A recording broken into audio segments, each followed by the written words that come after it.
Hello, everyone, and welcome to episode 1 of the Coils of Destiny. My name is Steven Dutzman. I am your Dungeon Master. This is the inaugural episode of Engage Family Gaming's live play Dungeons & Dragons game. This is going to be family friendly. So, this is more silly than salacious, more Legend of Zelda than Game of Thrones. And so, if you have ever been interested in watching a D&D live play and you couldn't get into Critical Role because you can't, etc., all these other games that are great, but not for kids, we're going to be that. So you can look forward to all sorts of silliness and puns and dad jokes and all sorts of stuff like that.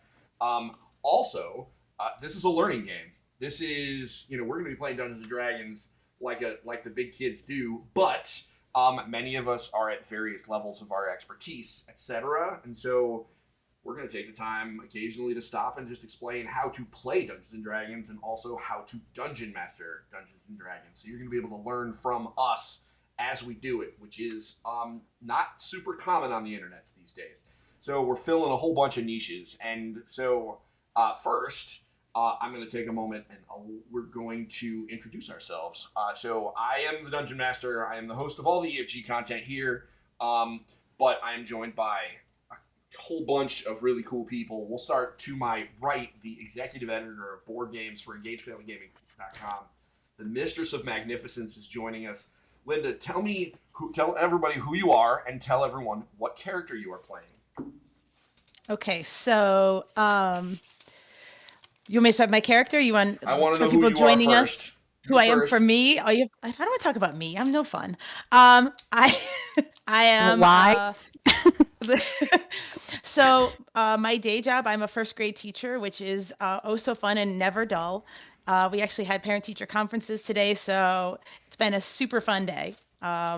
Honestly, it was really wonderful. I always love talking to parents, and they just are amazing humans. So, but that's my fun day job, and I am a mom of 2 boys.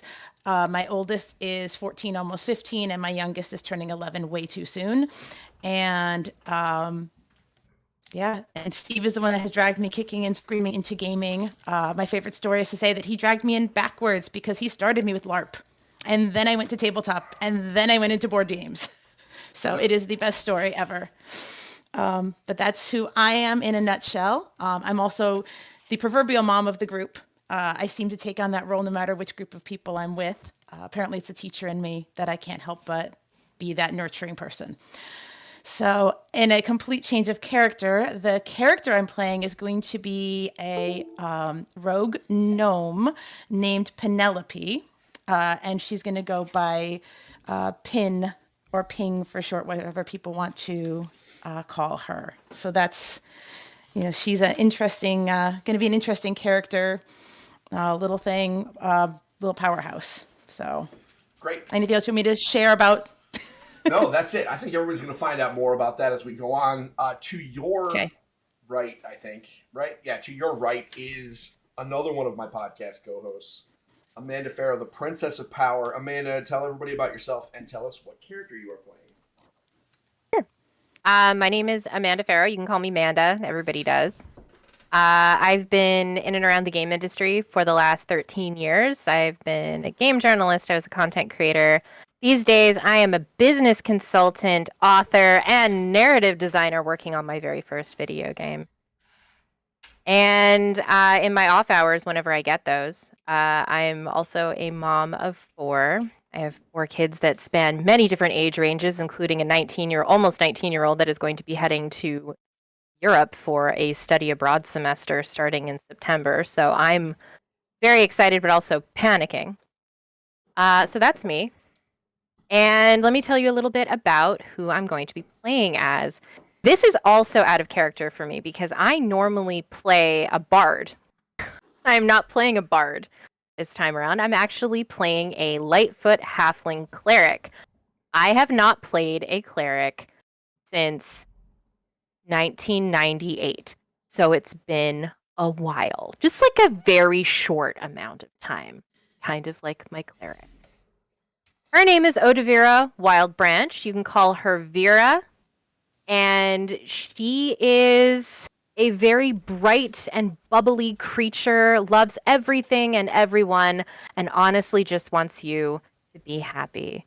So that's me, and that's Vera. Thank you. Thank you. Sorry, I'm dealing with I need to get a producer. So so thank you, Amanda. Next, we'll just go down to the next row. Marie, tell us briefly who you are and who you are playing. I'm Marie.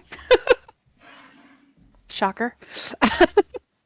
I don't know. In real life, I'm a nurse, a small WoW addict. I LARP. It's a problem, peeps. I got into nerding because of Steve. He introduced me to Dungeons and Dragons, and there was no looking back after that. And tonight I will be playing the group's warrior, Talia Tollwave, an elf warrior, which will be shocking to nobody if you know my LARP tune, who is also an elf warrior, so kind of on brand. Thank So, you. You're welcome. Thank you. And Noob Mama is here. You get the center square, and I think this is a really I think it's a really cool just coincidence of the Discord. Because you get the center square, and you did. I mean, shout out to at least one member of the Noob Mama community that is here watching and cheering you on. Kate Dubs is here, so I'm sure you know. Lovely Kate Dubs. So we are honored to have you here. All of us are pretty excited. So tell us about your journey to this game and who you're playing. Hello, everyone. Yeah, so I'm Noob Mama, also known as Kate. Either one is fine. So as some of you know, I'm a content creator. I do LARP, D&D, nerdy type stuff, comics, etc. in my free time. During the day, I work as an executive assistant at a healthcare firm. So that's pretty cool. Gets the bills paid, Yeah. And besides being a gigantic nerd, I have to say I'm super happy to be here. I'm really excited because I think Engage Family Gaming is just one of the best content pages out there. So I'm honored. I didn't pay her to say that, by the way. I didn't pay her to say that. I was not paid. She's an influencer. I got to be careful. You know what I mean? Paid endorsements. Right, Don't worry Amanda? about We got to pay attention to the FCC rules. Anyway. Yeah, it's fine. It's fine. Oh no, you promised I wouldn't have to do a business. Oh crap! That's right. I broke the rules already. Okay, I'm sorry. And Noob Mom, who are you playing today? I will be playing Jezebel, who is a tiefling bard.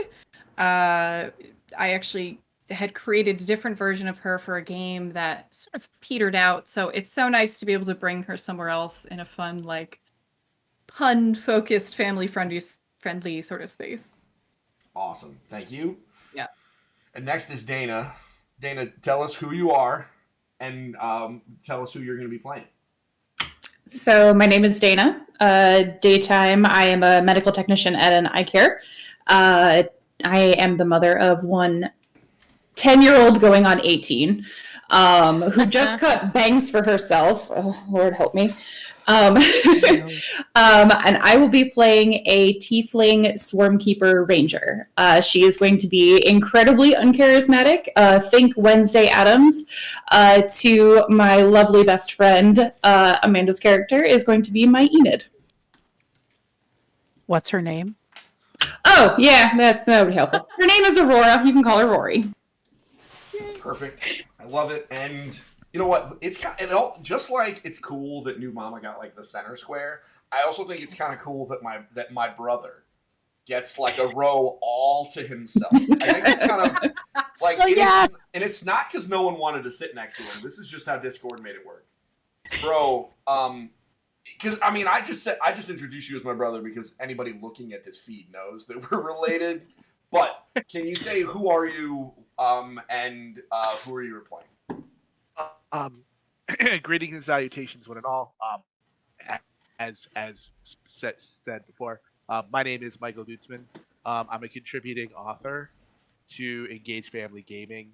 I am a game designer and stay-at-home husbando of one crazy 7-year-old Lily. But I am taking the evening off from being a stay-at-home husbando, and I am putting on my magical hat, cape, and trusted companion Truffles to be the party wizard, the formerly magnificent Preston Gray, who just happens to be a human, the one human that's the odd man out amongst this party of other species and sorts. Um, and I hope to have an amazing pun-filled time. Yeah, right. So we got a comment in here. I'm not going to be responding too much to the chat, but this one I can't.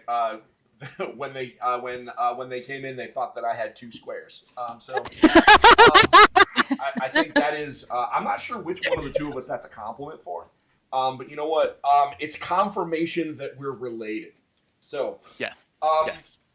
Let's let's play Dungeons and Dragons, everybody. Yeah. Woohoo! Okay. So Let's go. let me let's see here. So, episode 1, beginnings. I'm just gonna stick with the cliche beginnings. I'll have better and more creative titles moving forward.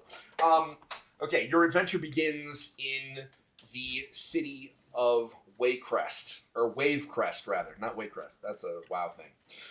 It begins in the town of Wavecrest. Wavecrest was once a small but thriving fishing community.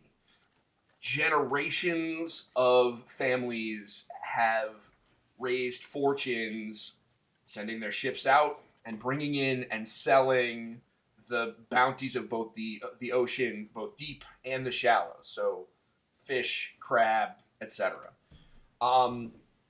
So much wealth over those generations that some of those families are really treated like barons and like landed nobles, at least amongst the greater society, even though they don't have those titles.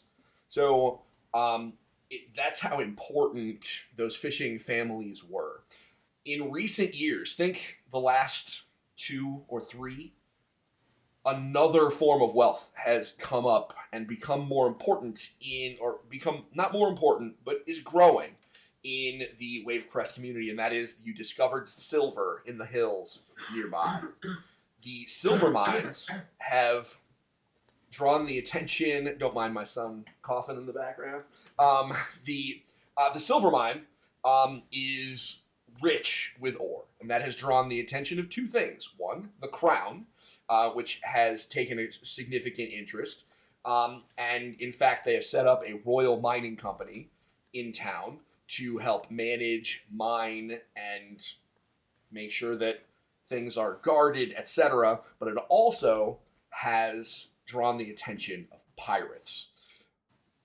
Fishing ships and fishing voyages that for generations were able to go out into the waters largely unaccosted now have to be heavily armed. And it is not uncommon to see adventurers and guards find their fortune hired to be, to stand on fishing boats in case of pirate attack.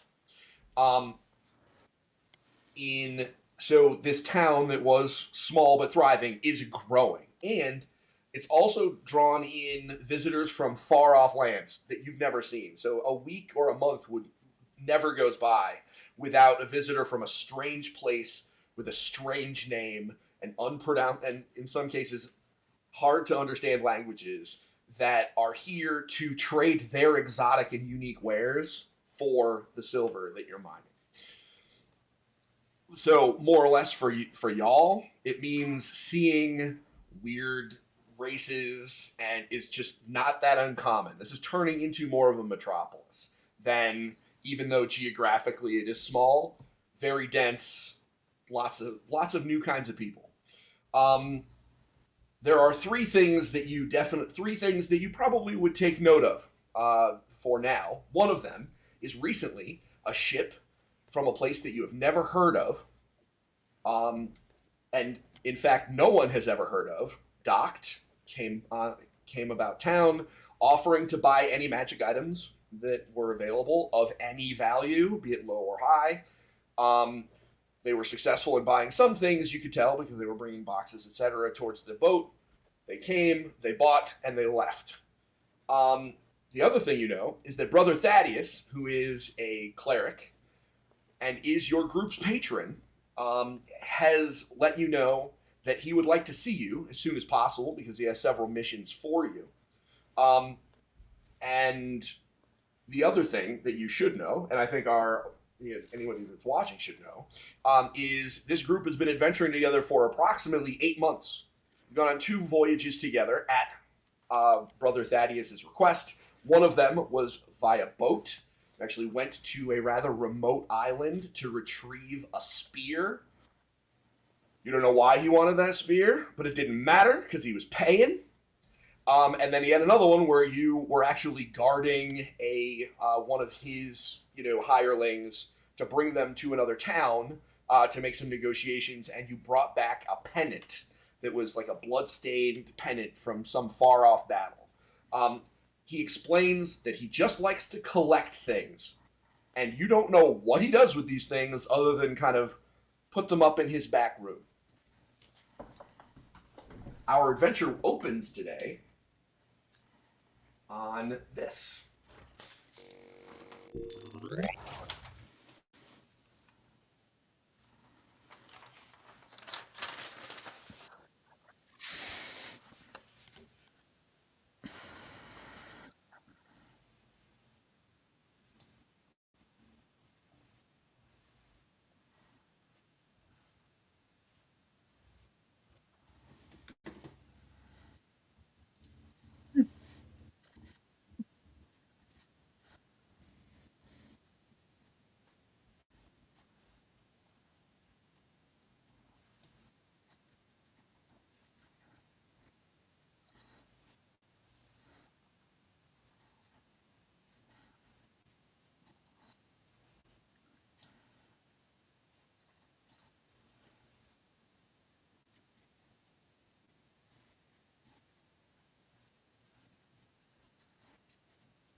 Steve, I need to interrupt you. On the Twitch stream, you have the starting soon page up. That is all that is visible right now. Just so you know. I was going to say, I don't think it changed for us either. I still see the logo. Yeah, and I still see the There open we screen. go. on Twitch. All right. Hey, look, now you got the thing. Let Okay. me... Like I said, I need a producer. I'll get it done. We're going to get there. Now y'all can see...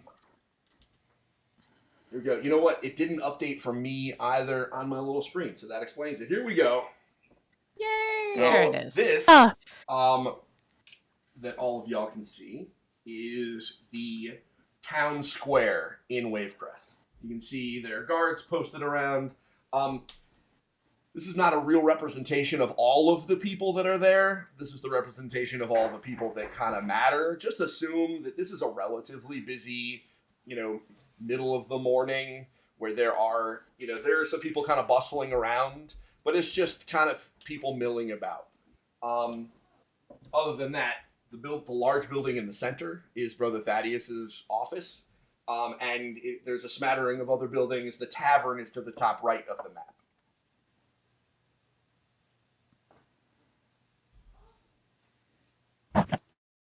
And now I say, what would you like to do?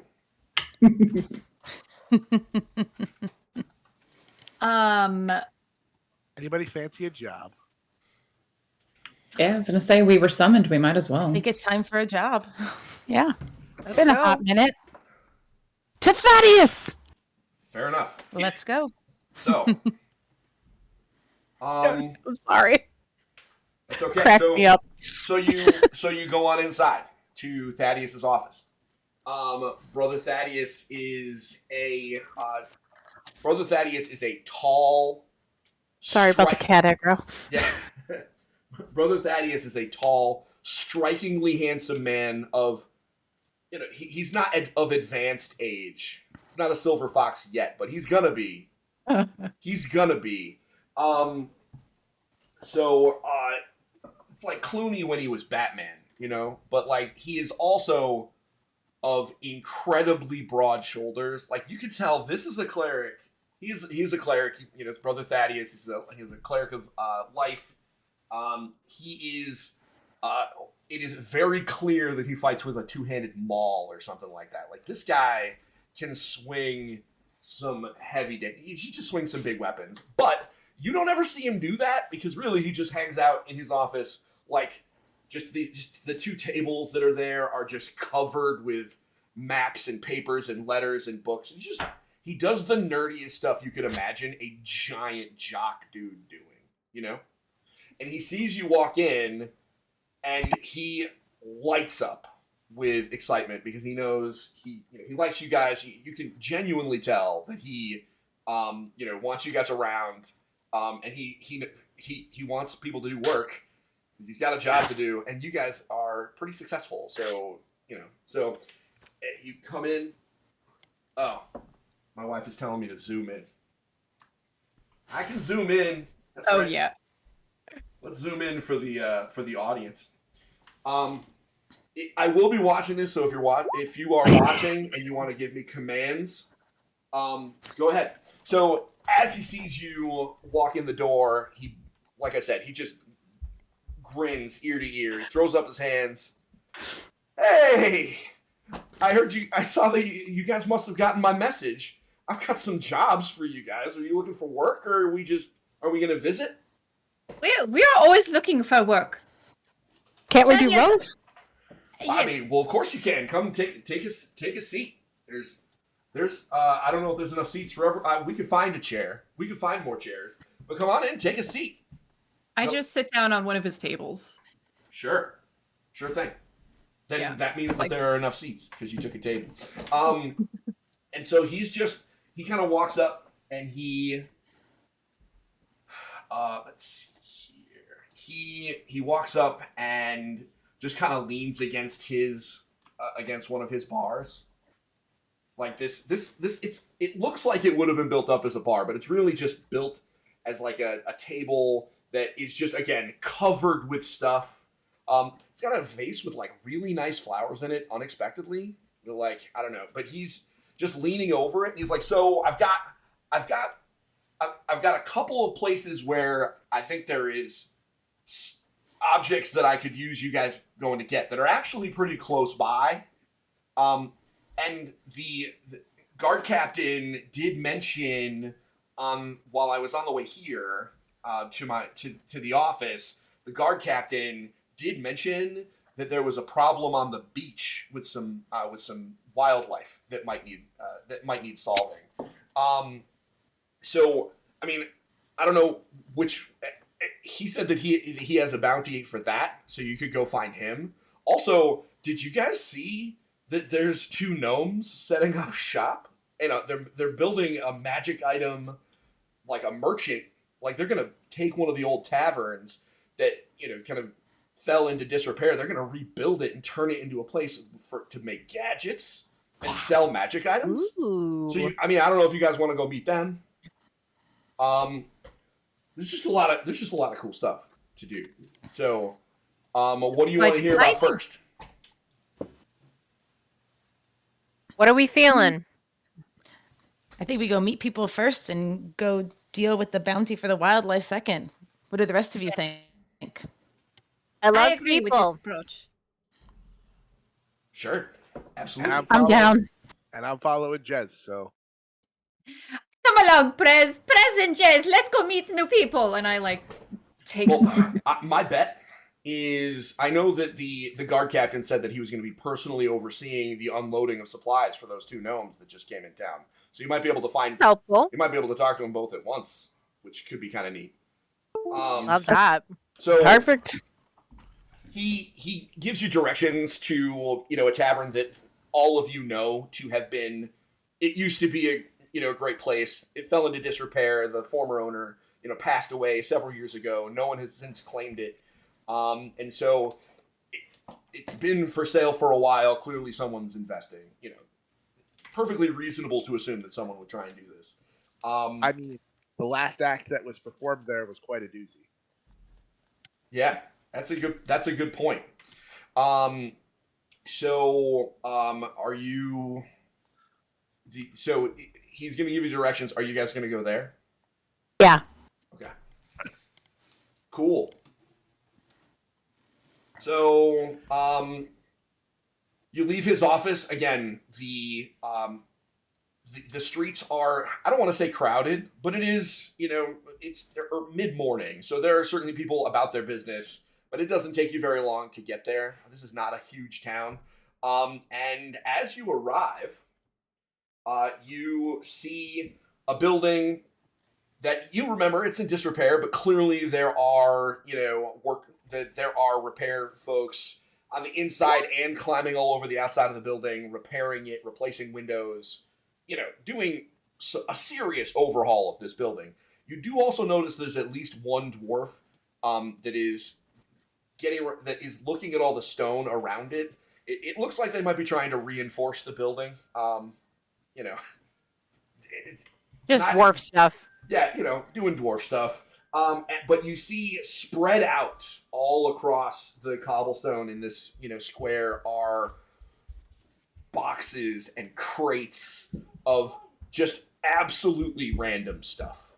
So like gears and fireworks and food and like all sorts of fabric. And you see these two gnomes, one with this like mop of like blue hair that is just standing basically straight up. It looks like they just stuck a fork in a wall socket and just bouncing around like real crazy, just kind of running around from place to place, really excitable.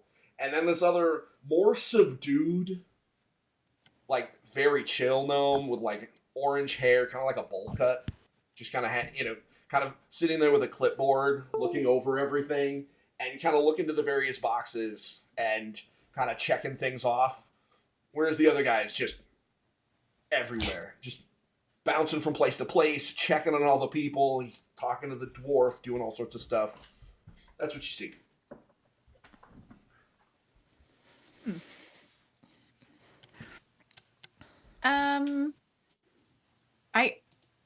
I actually I kind of look to Vera and I'm just like, new people.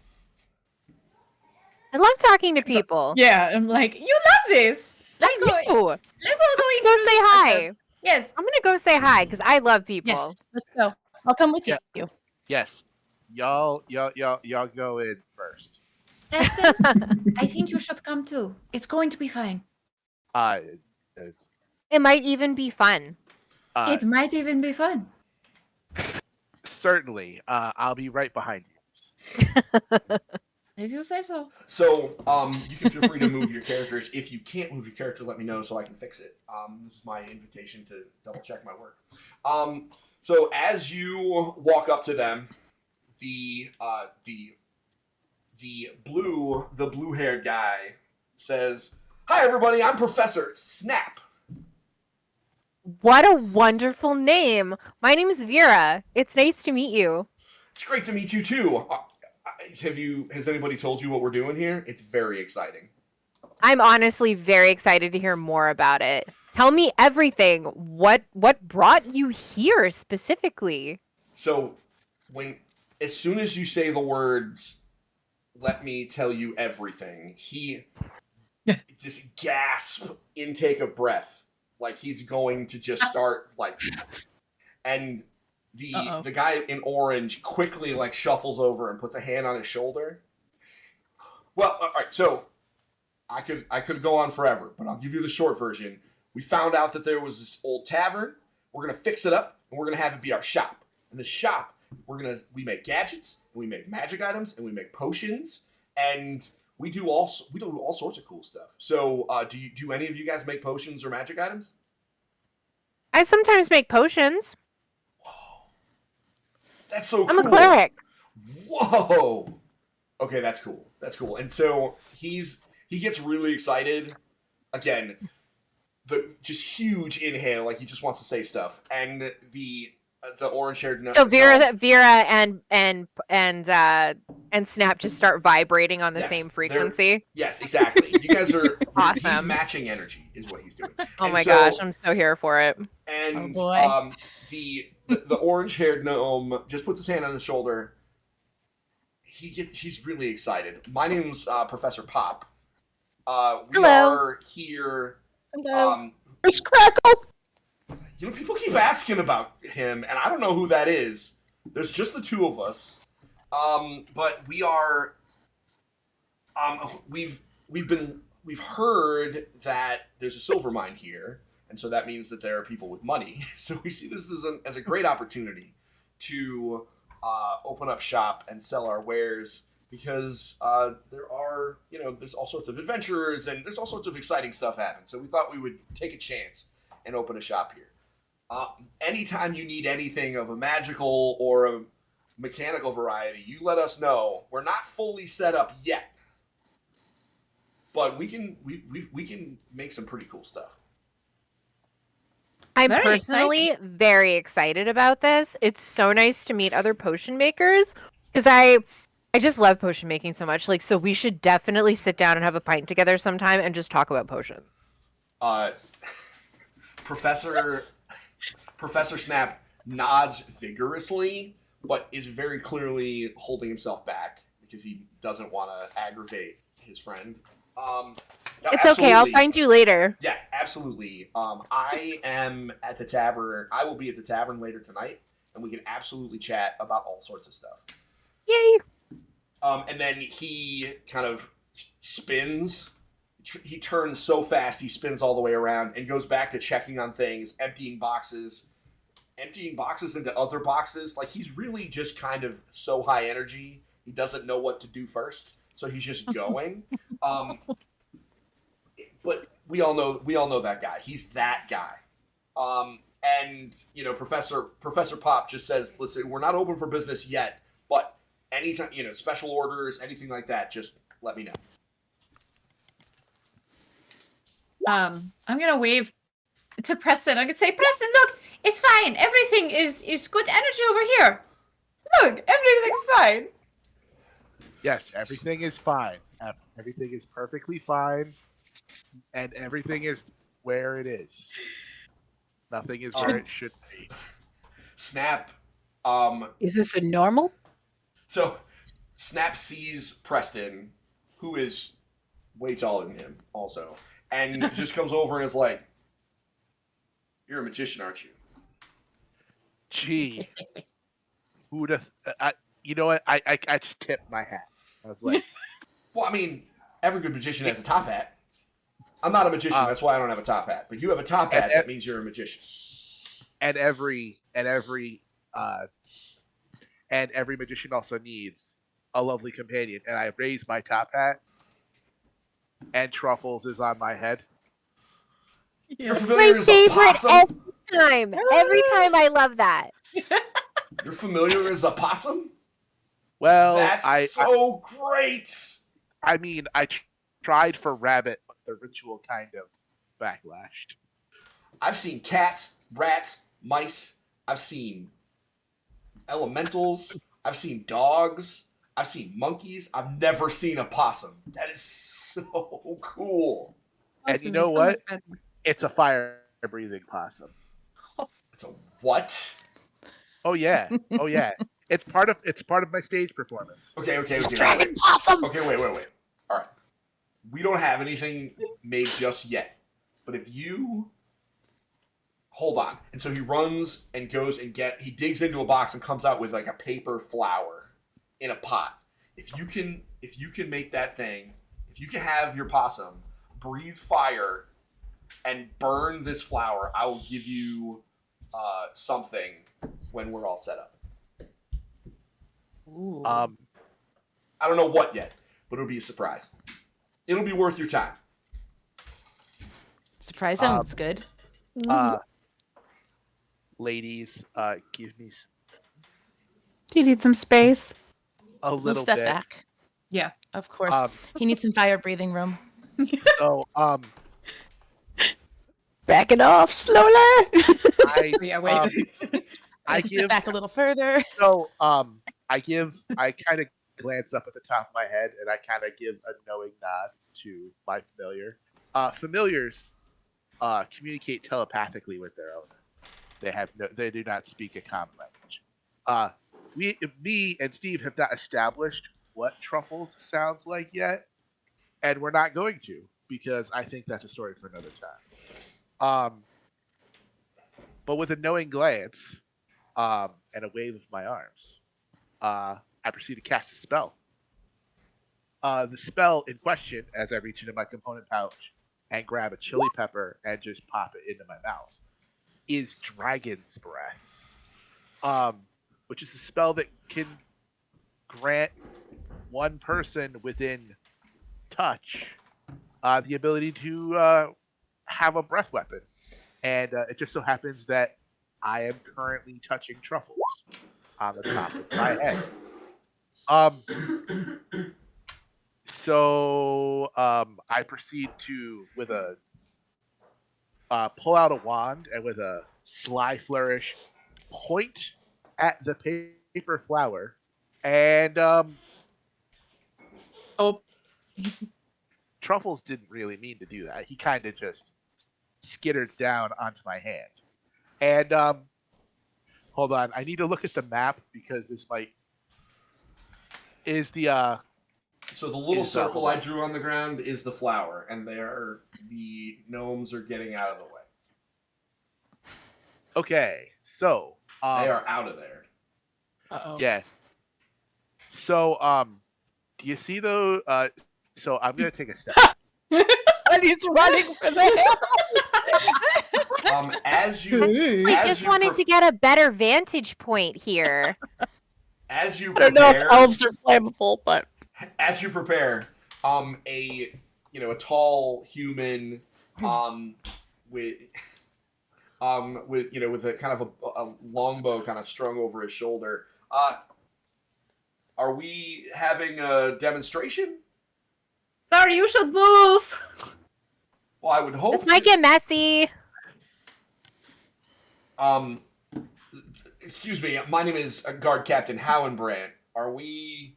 Should we be aiming the dragon's breath at their goods? a flower stand. He's magic. They know what Preston knows what he's doing. He's Preston the Okay. Great, and they gave permission. They're so excited. He's wearing a top hat. He has a top hat. He's a professional. Exactly. Okay, so That's how you know. he That's how you know. So he kind of raises His an name eyebrow. said so.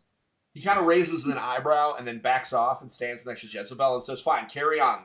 Hurry it up so we can get this over with." I like clap him on the shoulder. I'm like, watch this. It's going to be amazing. I pace out 15 feet between me and the vase, and then immediately flick myself and turn around, point as Truffles lets loose a 15-foot cone of flame at the vase. I mean, That's impressive every time. it clearly works. The spell goes off. We're not gonna roll damage on a paper flower. The glut of flame spits out of the possum familiar, and it just knocks absolutely incinerates the paper flower. And as you were casting it, Professor Snap was up on top of one of their makeshift tents, and he jumps down and gives you like a hastily scribbled IOU that says, "Fine, come see us in a couple of weeks when we're all set up, and we will make sure that you are handsomely rewarded for your spell demonstration." So Truffles takes the IOU letter, rolls it up like a scroll, and then crawls back under my hat with the note. Okay. And as an action, I dispel my familiar into its comfortable pocket dimension. Okay. That's fine. As one does. Mm-hmm. So, Building what that looks like is headcanon in my brain. So, as you do that, the guard captain steps forward and says, "So, it seems that you are, up to your tricks again, Preston. I was wondering if your group might be able to help me. There's been some reports of wild animals on the beach causing a bit of a problem, and I think it may be perfectly suited for a group of your size and skill." I mean, Ms. Jazz, are you ready for some monster hunting as opposed to performance art? I would say I'm ready for anything. I mean, maybe, I don't know. I guess we'll see when we get there. We may as well. Fair enough. It's the worst that could. Never mind. I won't finish that sentence. I was going to say, don't ask that question. You don't want to know the answer to that ever. I don't want to know. Never mind. For that question. Preston got to do I'm what he loves. swallowing the question. I'm swallowing the question. I just get very excited. I'm going to be quiet again. Of course you do. That's a props. There you go. I'm going to go over to the guard captain and ask him, so do you have any idea what kind of animals are causing this trouble? I was told that it was crabs. Oh. Okay. A lot of them. But they're bigger than That sounds normal. pinchy. I mean, Oh, definitely it's crabs. They are, in fact, pinchy. So big crabs. Okay. Okay. But if you're a I know you can use weapons. They're just Well, I know, but they're animals. Like, I don't like doing that to animals. What did you say, Prez? Delicious. Well, you have a point there.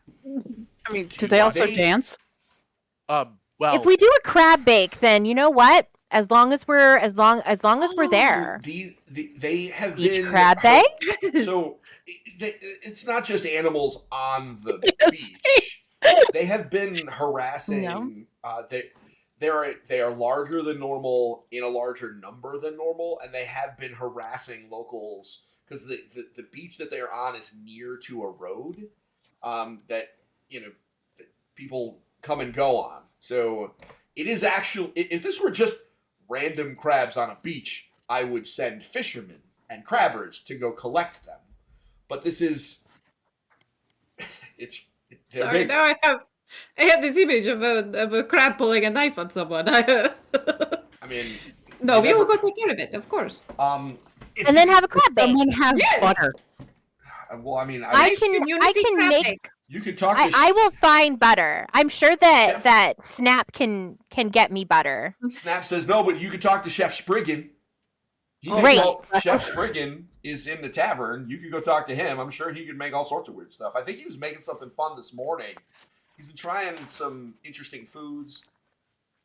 I am very food motivated. Listen, you could probably go talk. I bet you could go talk to him right now, and he might even And go have get something butter? for you. Well, of course he has butter. Who doesn't have butter? I mean, we don't have butter because Well, we I don't don't. make food. I mean, we don't have butter. Are you a chef? I rest my case. Not strictly. I mean, I can sometimes cook, sort of. I didn't ask if you could cook. Lots of people can Oh. cook. Anyone with a fire can cook. Whether good or bad, that's a different thing. But I'm saying, are you a chef? Because No. I'm not a chef. I'm an artificer. Okay. Right. No, I'm not a chef. I'm a cleric. He's a magician that Okay. apparently has a possum that breathes fire. I mean, I understand true. It's a familiar and he casts dragons. I It's understand very how magic impressive. works. But whatever. He's a magician with a possum that breathes fire. So you could go talk to the chef, and the chef could probably give you butter, or you could go get the crab and bring it back. And I don't know if you need to bring the butter to the beach. Yeah, I don't know. It depends on how big the crabs are, I guess.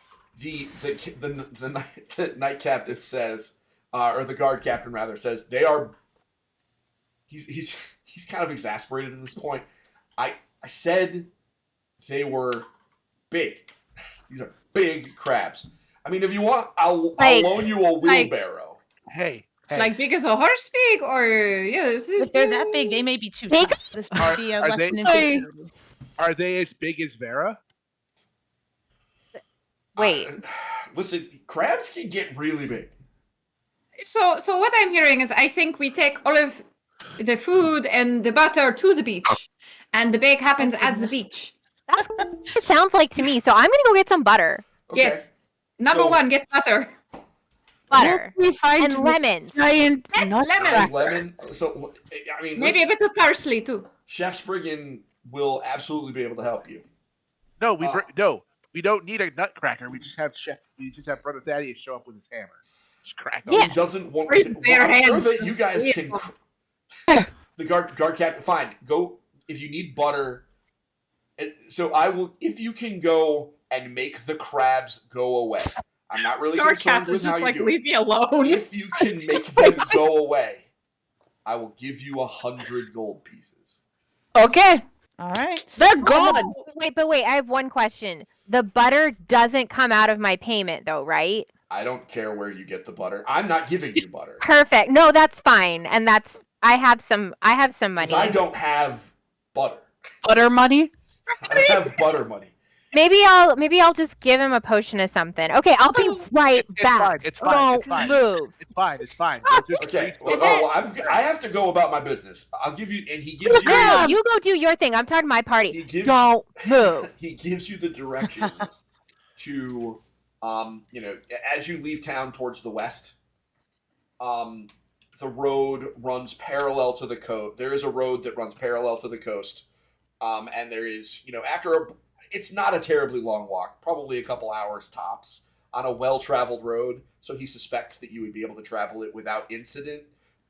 You'd arrive, and there's a part where the road kind of curves just because of the natural order of the terrain, a little closer to the beach than expected, or than the rest of the road is. And he says that you'll know when you get there because there's a lot of crabs there. I don't know how else to really describe it. It's going to be pretty obvious because there's going to be a lot of crabs there. Of various sizes. And he says if you really need butter, A lot of crab. if you really need butter, I saw Chef Spriggan in the tavern just an hour ago. He and the other chef were talking about some experimental cuisine with magical effects or something. I'm not really sure. So you can That is very exciting. I am personally very excited and food motivated. I'm going to be right back. I will wait. be only 5 minutes. We'll be Is right Anybody here. else concerned that this magical food may have caused the ginormous crabs? It might No. not be that, but you know what? We'll ask them later because I really just want the butter and I need the lemons. I just want to clarify. And just remember, Following Vera. The butter. I'm Yeah. sorry. I just want to clarify. Are you guys splitting Yes. the party? Oh, Uh-oh, are we Scooby doing this? Butter. How No, no, no, bad no. could it go? That's never. All right. are you kidding? Yes, we're splitting the party. Peace. No. oh dear. Okay, so as an aside, Sarah. for new Sarah. dungeon masters, Yes? Sorry. generally speaking, we Crab discourage first, your players from butter splitting the second. party whenever possible, because it is an administrative nightmare for you. It's true, But but it's just for a minute so I can go get butter and lemons. just for a minute, okay. The rest It's of us just a are minute. No, guys, I Listen, promise. you can't conjure butter and lemon, can you? No, I cannot conjure butter and lemons. Clerics. I Okay. mean, clerics could He create has a food. hat. Okay, so I mean, sure, but it's not good food. It tastes terrible. Do you guys remember the last time that I made rations? They were Mhm. awful. okay, so Good wine though. who among you is running to the tavern? You all know where it is. You've been there. I am not going to the tavern. Okay. So I'm going to the tavern. Okay, so Yeah, you is. if your character, so when I move the scene to Well, the I- tavern, your fig might be there because that's how Roll20 made me do it. Just we're gonna pretend that it's not. Okay. Okay. Okay. And you arrive Woo. at Magic! Crest Tavern. Just so, because you guys have actually seen this, but the chat has not. The tavern where Chef Spriggan works is a gorgeous tavern. Everything is well maintained. The floors are spotless. The tables are amazing. You can, at any hour of day, 'cause it's open 24 hours a day, at any hour of day, you will see at least a few people eating. The kitchen in the back is always bustling with a full staff. They make a lot of great stuff. In the center of the tavern, behind the bar, is a 2-story tall jellyfish aquarium with jellyfish that are lit up with, they're bioluminescent, so it is this really clear salt water, and in it is just a whole ton of glowing jellyfish of different sizes, swim in all directions. And you can tell that the actual aquarium kind of goes up to the second floor, and you can see a staircase in the back that leads up to the top. And so, excuse me. So, as you walk in the door, you see Chef Spriggan, who is a gnome in a chef hat as tall as he is, standing and talking vigorously with a woman in the back who is holding like 2 trays of like probably the best looking biscuits you've ever seen in your life. And they're talking and as you get closer, you hear them talking about experiment and, something experiment, something magical food. Like something. I'm so food motivated. And the last thing you hear at the end is, we need to find someone willing to try this and see what it does. Oh. No, look, I fell for that one time. I'm not doing it again. That one time I was turned into a chicken. Definitely don't want that. Okay, so anyway, can I go up and say hello? Yes, of course you can. Hi. Hi. I'm so sorry Vera. to interrupt your conversation. How are you? I'm good. My name is Vera, and we're gonna go and hunt those horrible crabs that have been bothering everybody. But because I don't like killing animals and like not eating them, especially if they're potentially tasty. Anyway, we wanted to do like a crab bake or something resembling it down at the beach. So I thought I would come talk to you about butter and lemons and see what I could barter for that. In the middle of, like, right as you were about to finish, puts his finger up, and he just bolts through the double doors. Like, they just swing right open. He bolts through, and he comes out really faster than you think he should have, with a pail. And in that pail is a bunch of butter and a shovel. Ooh. And he says, look, I've heard about these giant crabs. They are very big crabs. They are. How big do you wager? Like, are they like the size of like a small dog? Are they like me size? Okay, like, so what are we talking about I here? don't know. I do know. I've heard legends of crabs that can be the size of a horse. That's Those way bigger than me. Yeah, so, regular crabs are like this. And he's a Yeah. gnome, so he's like, regular crabs are like this. And then, Right. then there's giant crabs that are like our size. And Oh. then there's huge crabs. Which are these size? Well, I don't know. I haven't been there. I've been busy. No, you're Okay, right. Look, I would think. Okay. Gonna need so, a bigger hammer. Okay. So, this is the guard captain hired you to go deal with them, right? Yeah. The guard captain, this is me just thinking this out. The guard captain would not hire 6 armed adventurers to fight normal crabs. No, and that's yeah. You know what? You're right. Of But a course I'm right. horse-sized crab, though? What? Well, I don't know. I didn't that say sounds that. really Okay, scary. so here's what we're gonna do.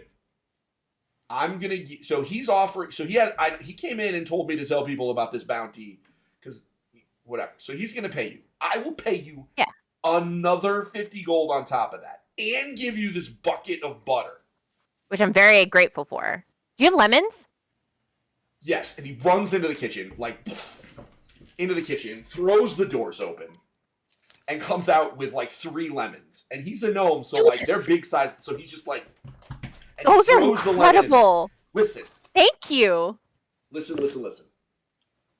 If you can bring me back some of that crab, without sand in it. You got to clean it. I don't want to have to clean it here. If you can bring me back crab without sand in it, I will give you another 50 gold on top of what he brings. But here's the deal. Here's the deal. You have to. You also have to try one of my dishes. Like the magic ones? Well, yeah. Well, okay, but after. Because if I try it right now, remember how I said that last? Maybe you didn't hear me. Wait, can I just tell you? Wait, yeah, the whole chicken thing. No, listen. Yeah. Like, how about this? I do experimental food, right? So like this ribeye, and he pulls out. He brings up a plate that you don't know where it came from. That has a steak that is kind of shaped like an eye. But it's not made out of eye. It's just kind of shaped like one. But she makes baked goods. So maybe you can try one of her magic cookies. And so so there's this rather severe looking, like, she's just this severe looking woman. She's the one with the biscuits. She's very intense. She's super intense. But she's like, yeah, I'm of the baker here. And I have these, and she hands out, and there's these, they're black and white cookies. They're what the black and white cookies are, right? And she says these are my either Oreos, and one of two things will happen when you eat it, but I don't know which one. But none of them are bad. That much I know. I don't have bad results. It's all good, but you eat the cookie. But I have to have them right now. Yeah. Fudge. Hey, Tally. Yeah. I need a sanity check on my cookies now. Yeah. He wants me to eat the cookies, but then he'll give us 50 gold pieces if we bring some crab back. But we have to take the sand out of it. That one's gonna be hard. It's okay. Maybe we can just wash in the crab or something. It's fine. Yeah. He said no sand, not no salt. We're going near the ocean, right? I mean, you're not wrong. Okay, but seriously, do you think they'll be so mad at me if I have a magic cookie and something goes horribly wrong? I mean, some of my best nights were based on magic cookies. So, are there What, did you see the biscuits? I know. Those also look really amazing. Biscuits aren't magic, though. Right. Regular. They just smell magic? Can I? They smell really good. You can have one. Thank you. See, our pre-washing it in the ocean is just pre-seasoning. I mean, I think that's honestly, and I'm fine with it. I'm so down for this crab plan. But do I eat a cookie? I'll be here with you. She hands Thalia a biscuit and says, "Yes, you should eat the cookie." And she pulls out this gorgeous black and white cookie. That's we're talking the size of it's half the size of your head. This is a generously. How am I gonna eat this cookie? Wait, Tally. Tally, are you gonna help me eat the cookie? I will help you eat this cookie. Okay, fine. They can't be mad at both of us. Okay, so she says, you're gonna split the cookie? We're gonna split the cookie. That's too much cookie for me. She can eat the black side, I'll eat the white side or whatever. No. You gotta have it's an either Oreo. You gotta have so she puts the stuff down and she takes one and she kind of cracks it on the opposite side. So both sides have a white and a black part. Okay. Tell me when you eat it. Do you actually eat it? Okay. Or are you gonna try and do shenanigans? Okay. Are you eating it? No, I'm gonna eat it because I think that 50 gold could do my companions really well, and I know that Rory needs a new bag because I saw her ripping it a week ago, and I want to get her a new bag. Okay. Because she's my best friend. I want whoever of the two of you eats a piece of this cookie, I want you to roll a d20 for me. Okay. Okay. I remember how to do this. I'm gonna do it.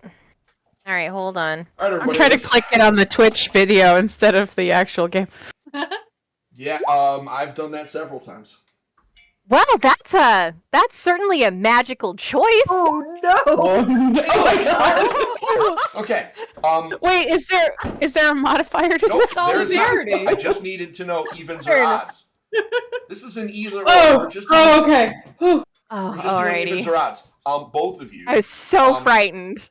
You guys need to You guys need to trust your dungeon master. From It's not you I don't trust, it's my own decisions. now. We're making the same decision. How bad can it be? So both of you take a bite of the cookie, and you definitely feel like, okay, so first off, it is the most delicious black and white cookie you have ever eaten in your entire life. This is remarkably crafted, remarkably well crafted.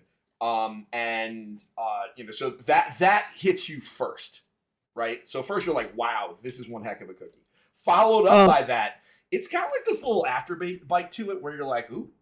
And all of a sudden, like this tingle just kind of moves all the way through you and finds its way into your arms. And like, they feel a little stronger. Until your next long rest, each of you does +3 damage on a hit. Dang. Okay. So, she observed, so the baker, who introduced These herself, are incredible says, by cookies. the way, my name is Chef Jennifer Light Arrow. I am so these are my cookies. I make different cookies every day. I'm trying to experiment with this. So, so it looks like you guys didn't have any negative effects, which is great. Why don't you go out into the field and tell me? Because it looks like you guys are a little bit peppier than you were a few moments ago. Oh, no. That's actually just who I am. I don't know. I feel good, though. Great. So you can come back. So she walks over and casually just picks up. She's intense. She is intense. I wasn't joking. She walks over, picks up the bucket, and just hands it to you and says, "Fine, I gave you the cookie. You did that part. Here's your bucket of butter." And thank you. And it's like a garden trowel kind of shovel, so it's like so it's like an intense amount of butter that you can deliver with this thing. If you come back so you can have some, I guess, if you want. But as long as you bring us back enough to make something for the tavern, then you are welcome to.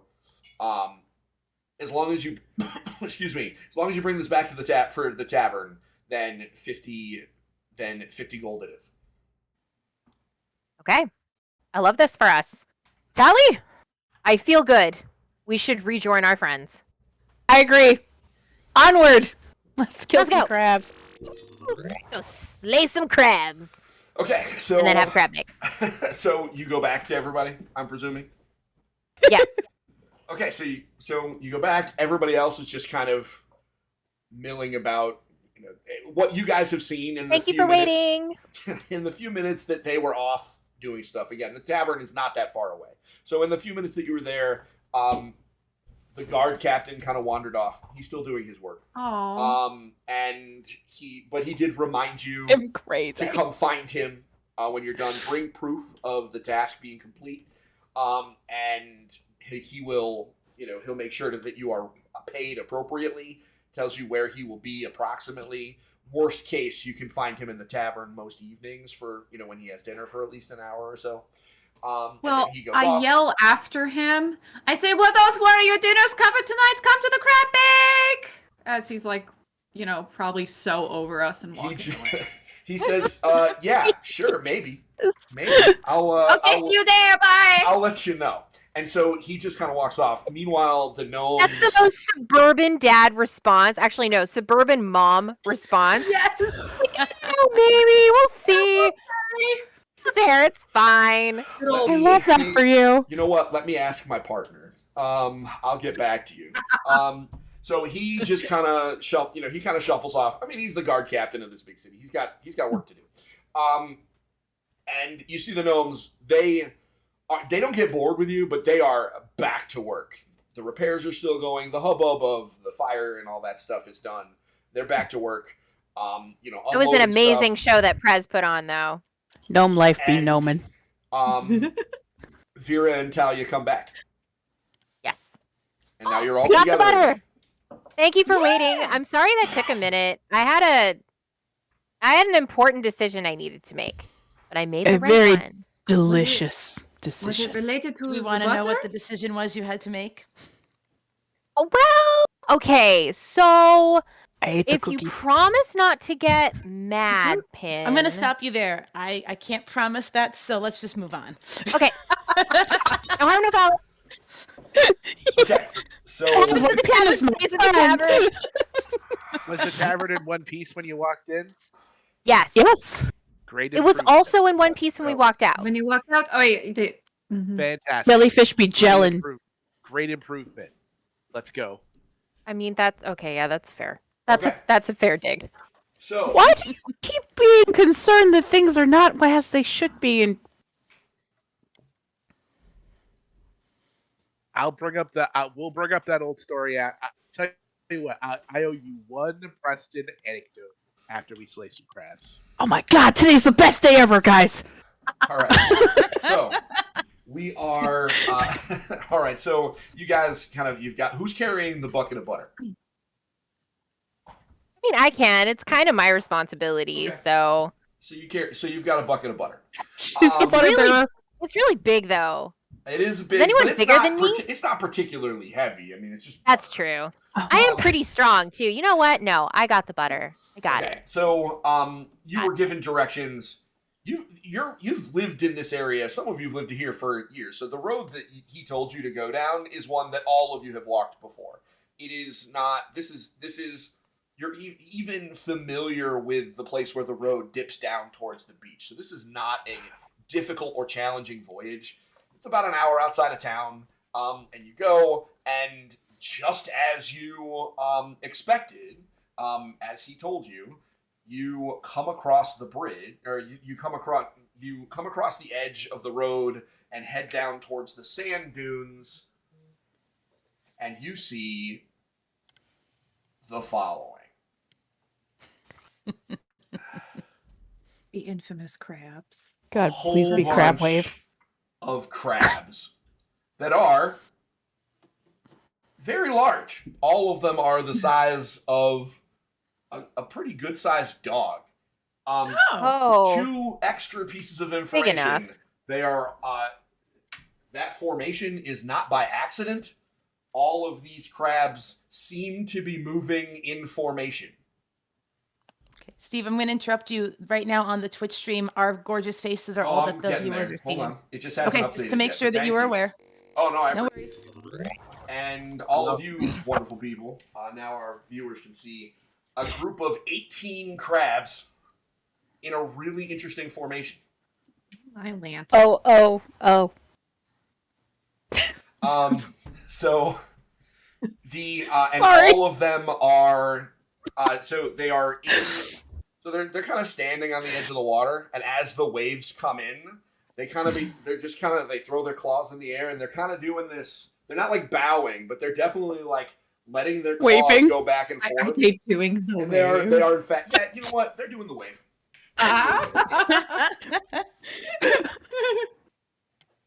do we match? We don't need to, right? Like I think that's a ritual. I don't know that ritual. I'm not comfortable with it. You know what? Honestly. I forgot to put you guys on this map. Hold on. Yep. Yes, please. And then, so what we're actually going to do while I put you on that map is we're going to take a 5-minute break. Oh. Okay. And then Because we have to roll take a for 5-minute break because we need to I need to let my players pee. So thank you everybody for watching. We will be back in 5 minutes. Yeah. Tickletorium time! Make sure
Right. And we're back. So, our intrepid adventurers are here on the beach, and they have encountered 18 crabs doing this thing. It is worth mentioning. Can they see you? They can't see me. No. They're Whatever. doing the wave. They're doing the wave, guys. It's a crabby wave, but a wave nonetheless. I am working on more OBS scenes. There will be me always visible. I just need to make it work for next time. OBS is challenging. It is a beast. So there are crabs on the beach, and they're doing the wave. Two things that you guys notice as you come across them. Number one, you are clearly in eyesight of these creatures, and they are not reacting to you. Two, Dana, you think that's weird.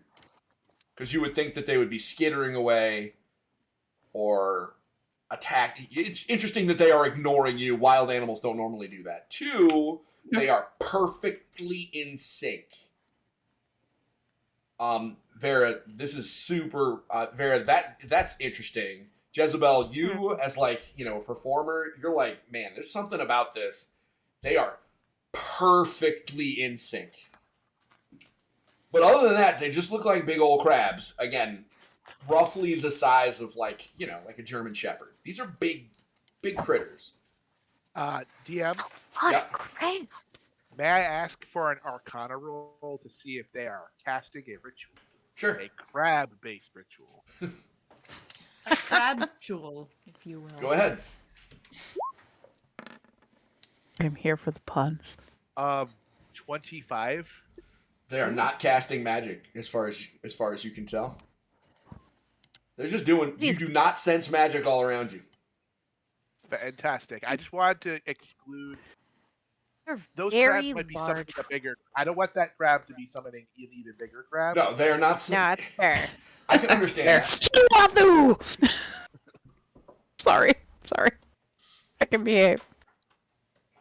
I wanna be in a Rory? situation where crabs are summoning more crabs. Okay. Rory is just going to cast Speak with Animals and just listen. Oh, okay.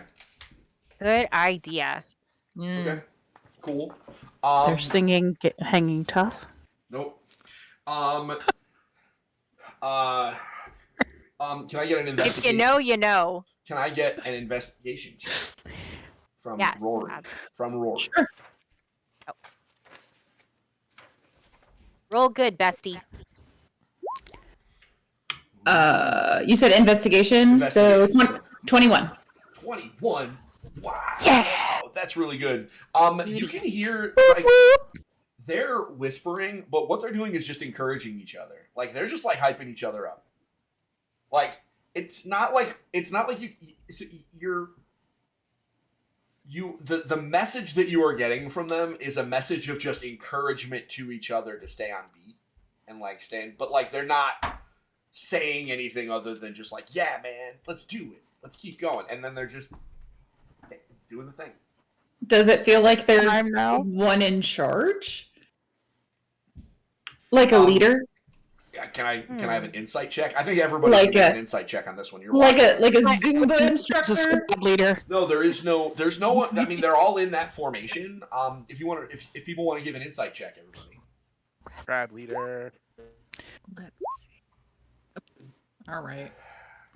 Jez, Okay, that was rough. shocking. Damn it! I keep doing this on Twitch instead of the real thing. Sorry. Shockingly, that's a 12, even though I rolled a 5. 18. Or rolled a 7, I guess. What is this? An insight check? Insight check. So it's wisdom, unless it's trained.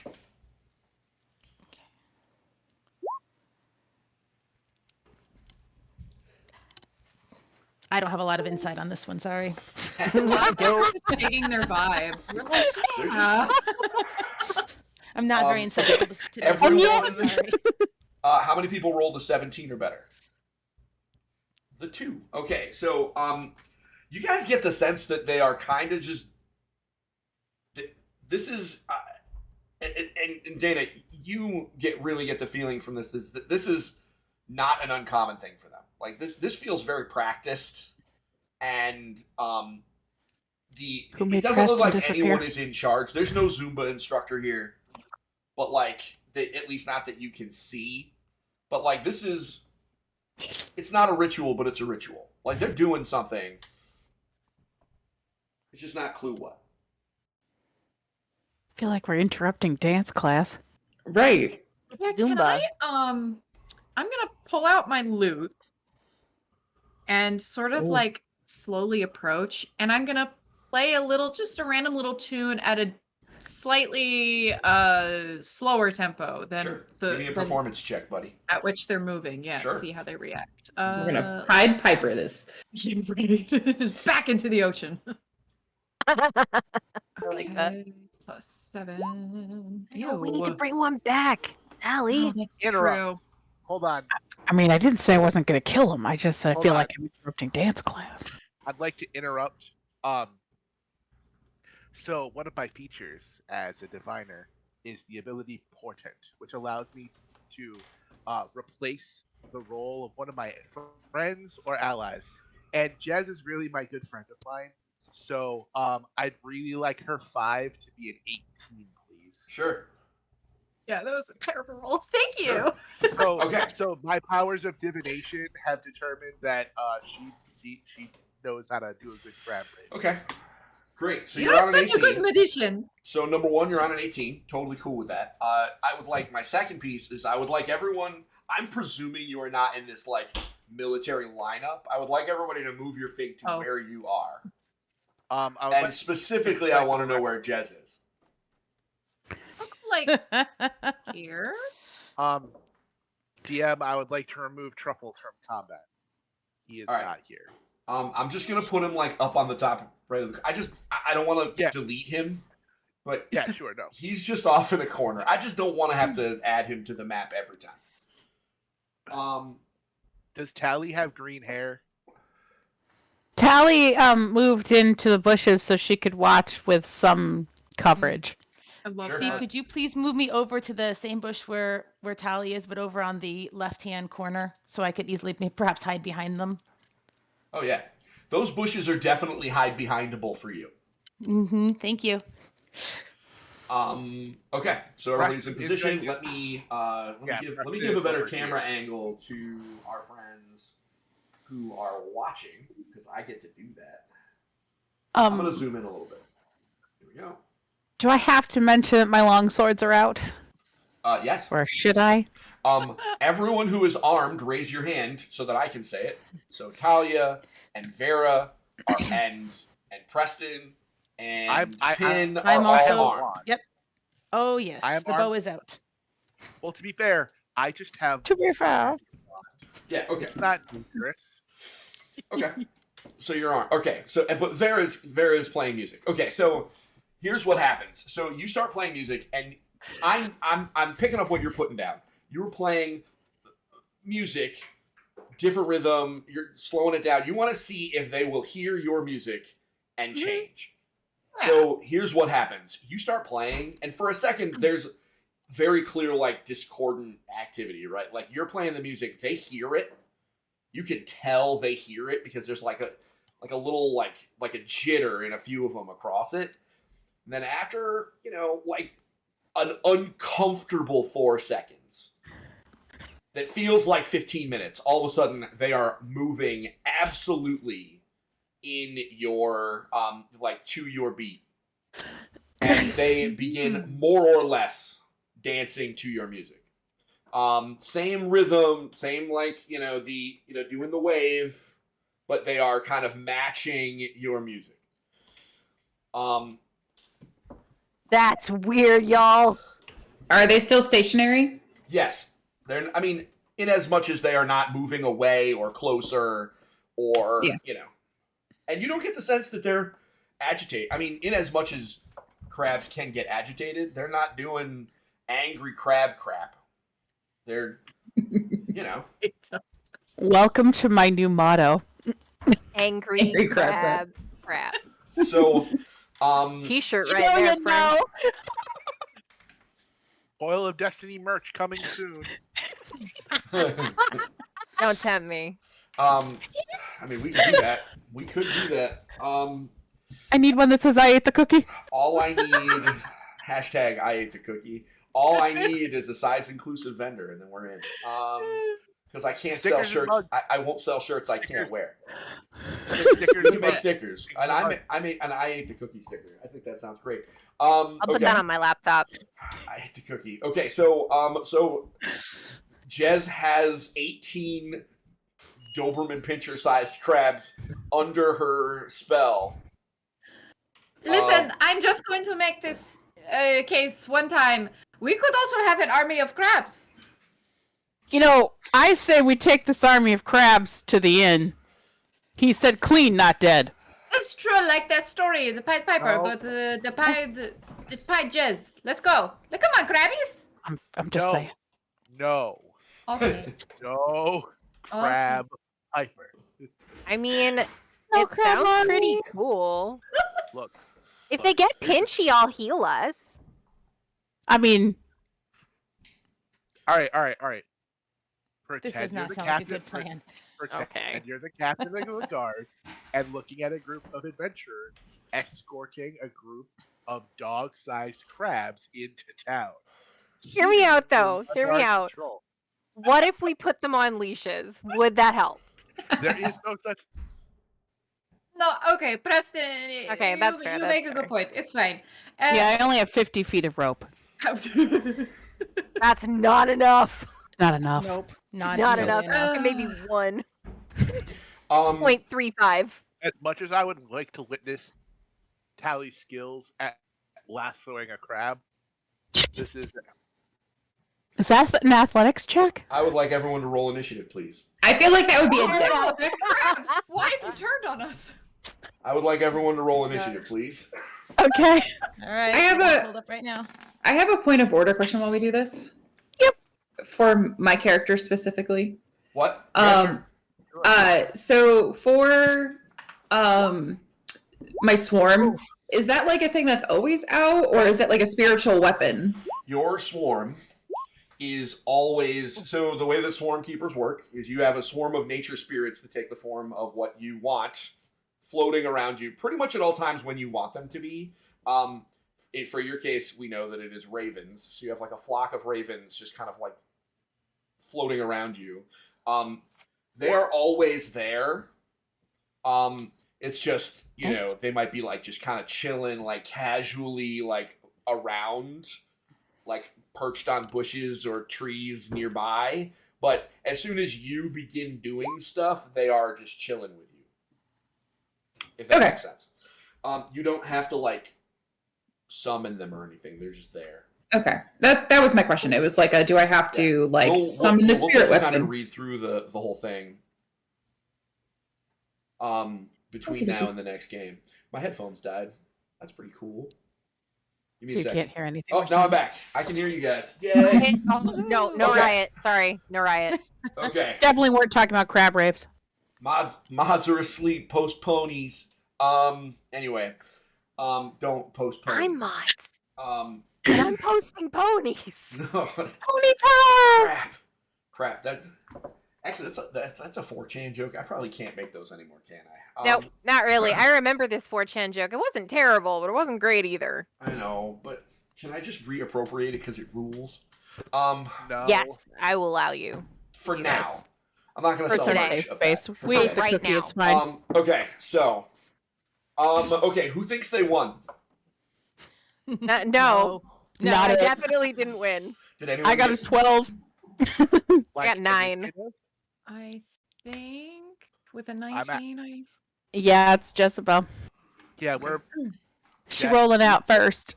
we both have the same score, but because she probably has a higher dex modifier than me, she goes first.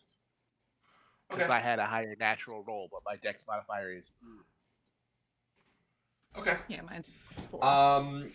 Okay, so Jez, then Preston.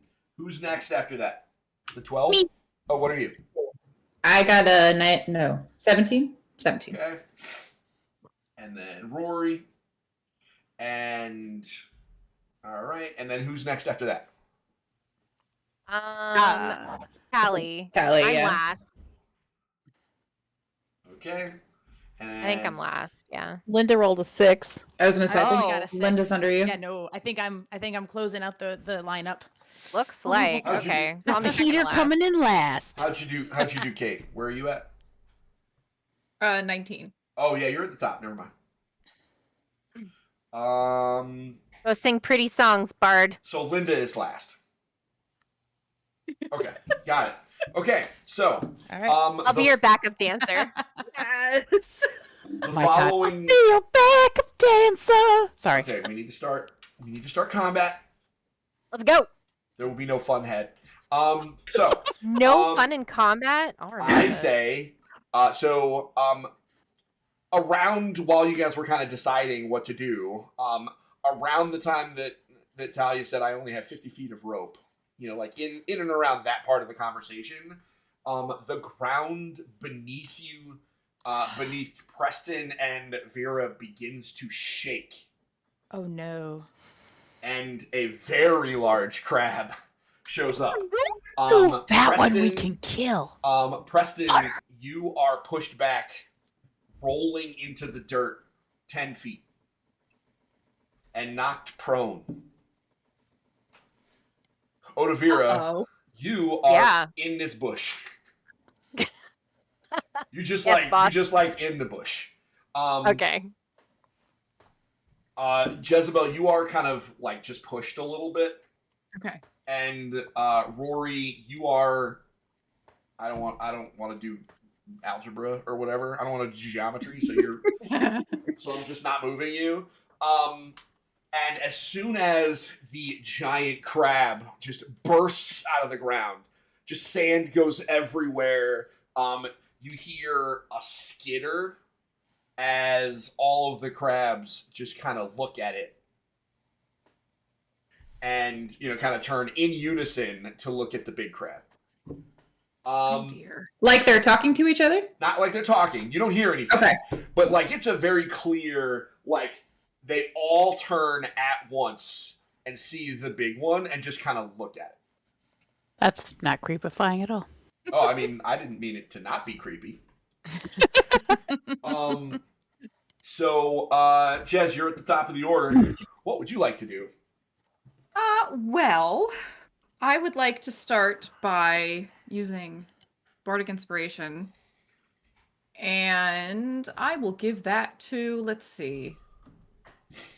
I'm 60 feet. I could give that to Vera, right? Let's see. 1, 2. Oh, yeah. Yeah. Right. Hell yeah. I'm inspired. What does that do for me, my dear? So that for the next 10 minutes, you have a 1d6 that you can roll and add to one ability check, attack roll, or saving throw. And it can be added after seeing the roll, but before knowing the outcome. Yep. And otherwise, All right. for my action, I will, let's see. You know what? We're gonna cast some hellish rebuke on the giant crab. Hellish rebuke on the giant crab. Yes. Here we go. Oh wait, no. That is a reaction spell. So I'm just kidding. I don't do that. I was just joking Just around. kidding. Messing with you. So Reading I'm, your sheet. All right. I'm just gonna stab at the crab with my rapier because. So you're gonna get you're gonna move up to it. Yeah, I Okay. am. Why All right. not? So do it. All right. Okay, and that is a. So let's roll that up. +4. So that's a 19 to hit. That is good enough. Alrighty. 1d8 plus 2. That'll be 4 damage. Okay. So you thrust your dagger into it, and you're able to. At first, it feels like the rapier thrust is gonna kind of move off the armor, but it kind of slides into a soft bit Yeah. in just the right way Right. and does the damage that you expect it to. Hooray. But this do be a big old crab. So next is Preston. Preston, what would you like to do? Rory is on deck. So my move action will be to stand up from prone. Fair enough, thank you. My bonus action will be to cast the spell Hex, Okay. which I need to look out for a second. Hold on. Oh wait, I forgot. Spells I can actually look up in. You can't look it up in Roll20, but you can look it up in D&D Beyond. Some things you can look up in Roll20, but unfortunately D&D Beyond is going to be your source for some of that.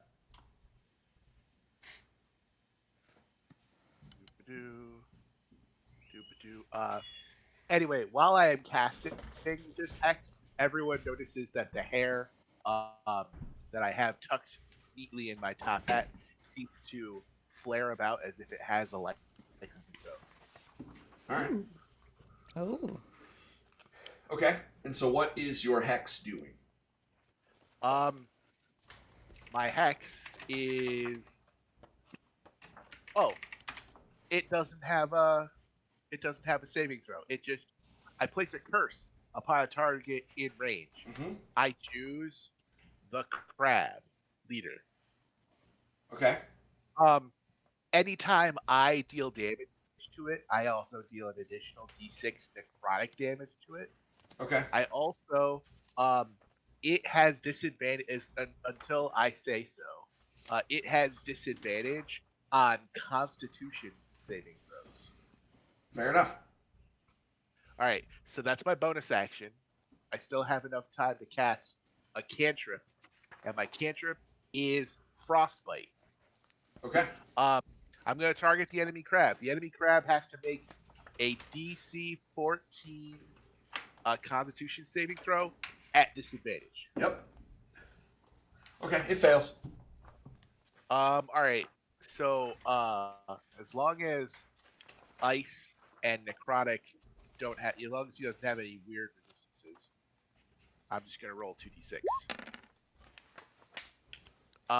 I deal 11 points of damage to the giant enemy crab. Okay. Ooh. Yeah, so I mean, you cast that frostbite spell in it, and you absolutely see like frost just ripples across the back of its carapace, and it jolts like it. You can tell that hurt. It hits it and it jolts in the opposite direction. Yes, Michael. And now that frostbite has dealt damage, its next attack roll it makes it disadvantage. Cool. Okay. All right. And that's my turn. Okay. Next, Rory. All right. Rory is going to get out her longbow Talia, you're on deck. Go ahead. and she's going to shoot the crabby. Okay. Okay, and where? Oh, you're like, okay. You are outside 100 of miles 5 feet. away? Nope, she's not. She's actually really close. But Does a 15 hit? yes. Okay.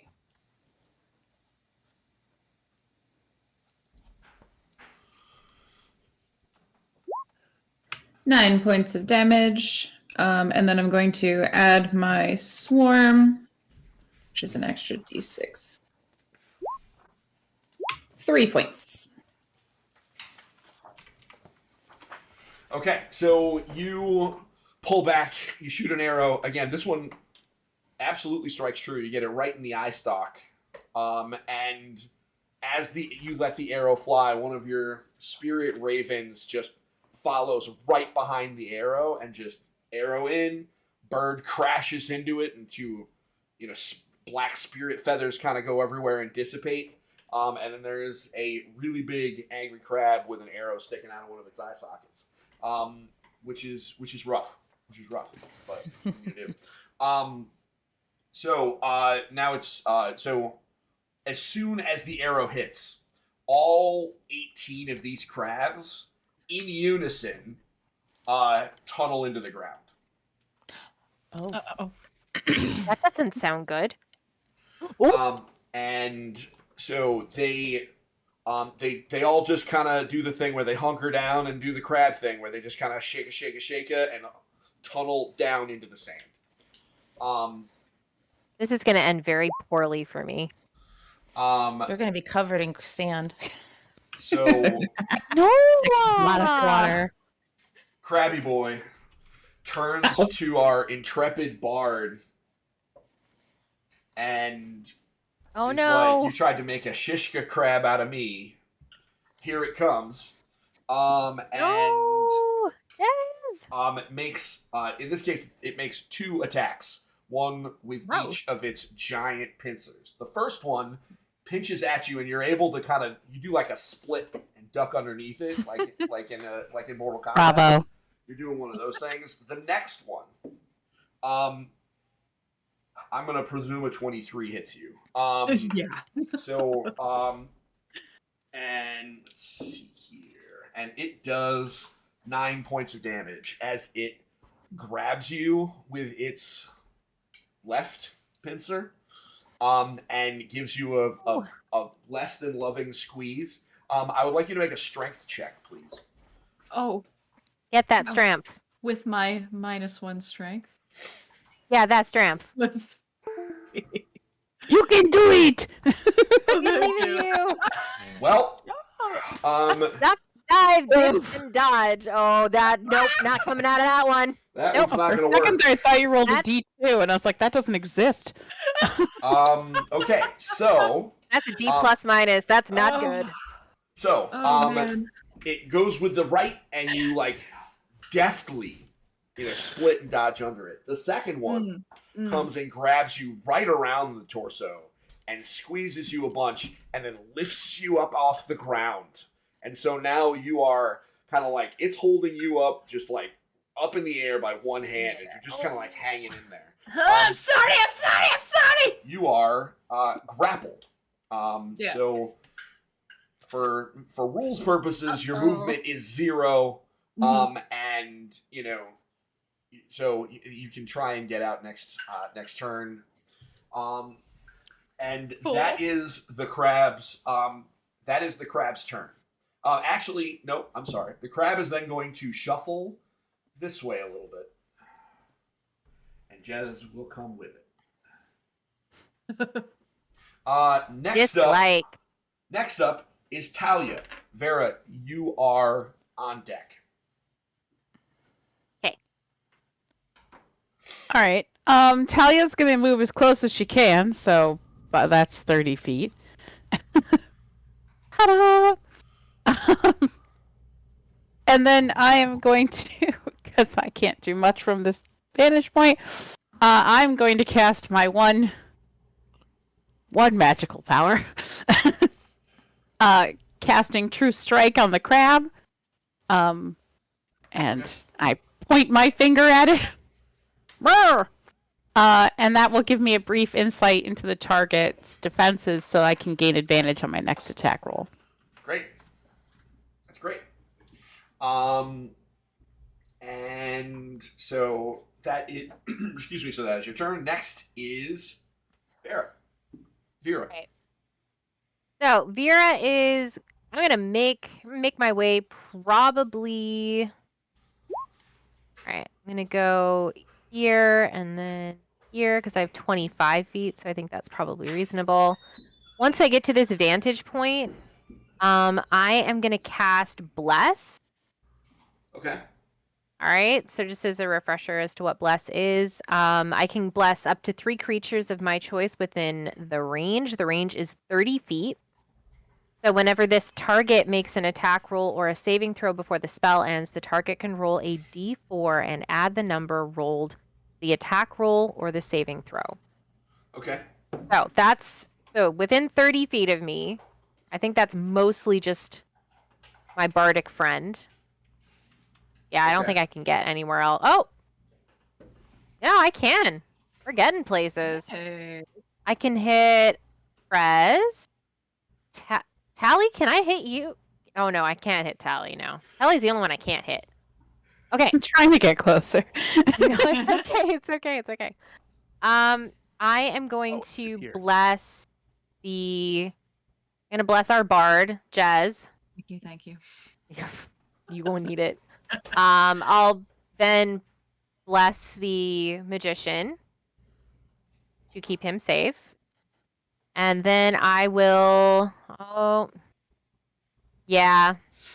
I think I'm gonna bless Tally. Okay. To be honest. Not because I don't love my bestie, but because she doesn't really need the blessing. Okay. Probably not going to get hit, so. That's fair. But is Tally all the way over here? That's 40 feet. Oh. Who's up here then? Oh, that's Linda. Oh. No. I'm Yeah, in the I'm- bushes still. You're still in the. I'm the one in the bushes. Yeah, Okay. that I'm drawing the arrow. I know, I appreciate that. All right, whoever is hiding in the bushes, that's 30 feet away. That's me. That would be Pin. That That's is Pin. that is Pin's pin. blessed. Okay, perfect. Okay, so you said it was a D4 rolled to a saving. Yeah, Okay.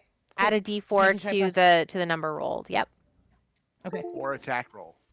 Attack or Mhm. saving. Attack or saving Got it. throw, yes. Okay. All right, so that. All right, I've marked that as cast. Any bonus actions? I actually do have a bonus action. I am going to cast Spiritual Weapon as my bonus action. Okay. Spiritual Weapon has it's like a floating weapon that just hangs out. And when I cast it, I can make a melee attack spell at a creature within 5 feet of the weapon. Yep. So there's that very cool thing. And then on the hit, the target takes force damage equal to 1d8 plus my spell casting. So that ain't bad. Here. So I think I'm going to cast it. Here's a weapon. Put it where you want it.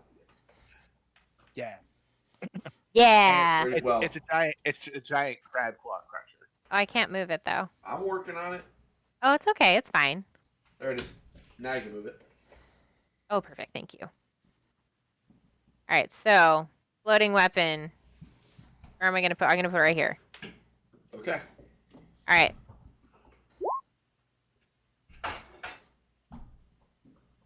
Okay. So that's my hit on that one, unfortunately. Yeah, that is not good enough. So the spiritual weapon forms, swings, bounces right off the hard characters. Unfortunate. Yep. Thought I'd give it a shot as a bonus Good action, move. right? Yep. Yeah. Well, it stays as long as you concentrate. So, Exactly. Pin, you're up. All right. I'm going to take one step to the left, so I'm in a clear line of sight to the crab. Yep. And I'm going to use my short bow to try to hit it. So let me roll, see if that does the thing. It's 5. Okay. Is 12 enough to hit? No, it is not. Okay. Okay. And And can I use... yeah, go ahead. No, I was going to say, can I use my... Let me make sure I'm saying this right. Cunning action to go back and hide behind the bushes? Yeah, so you can use 5 more feet of your movement to kind of bounce back, and then you can use your cunning action to hide. So give me a hide check. Okay. Okay. So is that just the straight up D20 roll? Well, it's Or do I a need to add- stealth check.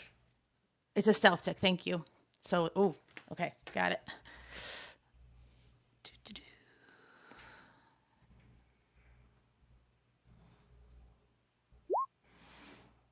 And there's where I rolled a good number. 26. There we are. Okay. Those Well, rolls should have been reversed. yep, well hidden. All right, next, top of the order, Jez. You got. I sure did. So I'm gonna do my best to try and break out of the grapple, Okay. So which you're, it's an opposed strength. It's an opposed right? strength check. Well, at least You are blessed. Technically, I am technically blessed. you can use acrobatics to get out of it as well if you want, which may I be your would better much call. prefer that. Yeah, that's my Also, better. hashtag blessed is now the next Yeah. t-shirt. Hashtag blessed. All right. In a D&D so- ironic way, which honestly speaks to me deeply. Love the play on it. It's freaking wonderful. I love it when a plan comes together. So what are? So I'll do my acrobatics. I Yep. have a +3 on that from my Yep. dex. Oh my god. I foresee that was not your roll. Okay. It was, in fact, you rolled a 12. Hashtag Oh. ouch. And that's good enough. Thank God for Preston. That's good enough. But also, So that's good enough. I'm out of portents. So okay, because I was also going to use the blessed plus the die 4 on top of that too. Well, you don't have You to. don't have to. But if Because it that's worked. good enough, hey, It's good all enough. right. And you don't have to use your bless, So you so you're able even to though you're stressed and pressed. you're able to flip out of the claw, and you are standing on its back.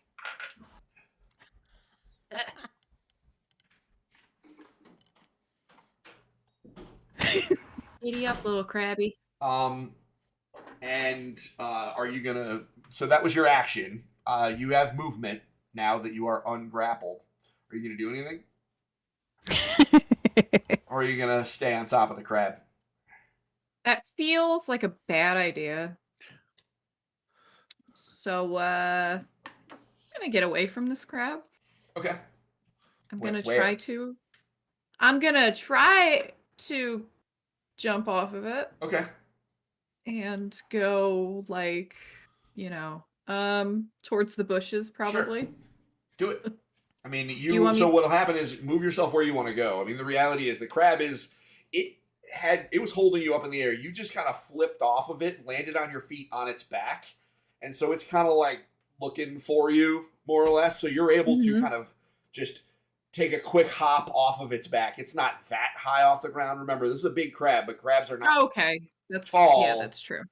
So you're able to get down without any real Stressed but trouble. no longer pressed. Yeah. Yes. And so you're able to go where you want to go. It doesn't cost you. I'm not going to charge you extra movement for that. Okay. I just like over here, Sure. That sounds good. away. Sure. Preston, you're up. With my Next is wand, Rory. Yep. With a flourish of my wand, I cast a spell. I cast Chromatic Orb. I'm gonna make a ranged attack roll against this guy. Okay. So D20. I'll even use the advanced dice roller and my bonus. 18. 18's good enough. Okay, hold on. Just give me a second. I choose so Chromatic Orb lets me choose an element Yep. and conjure a 4-inch sphere of it. I choose lightning.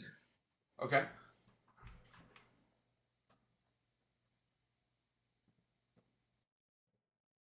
And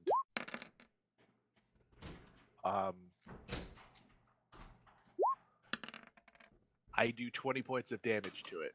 Oh my god. Okay. So you hit it with 20 points of lightning damage, and it And 5 necrotic. That's okay. You hit it with a bunch of lightning damage and some necrotic damage. It is definitely messed up.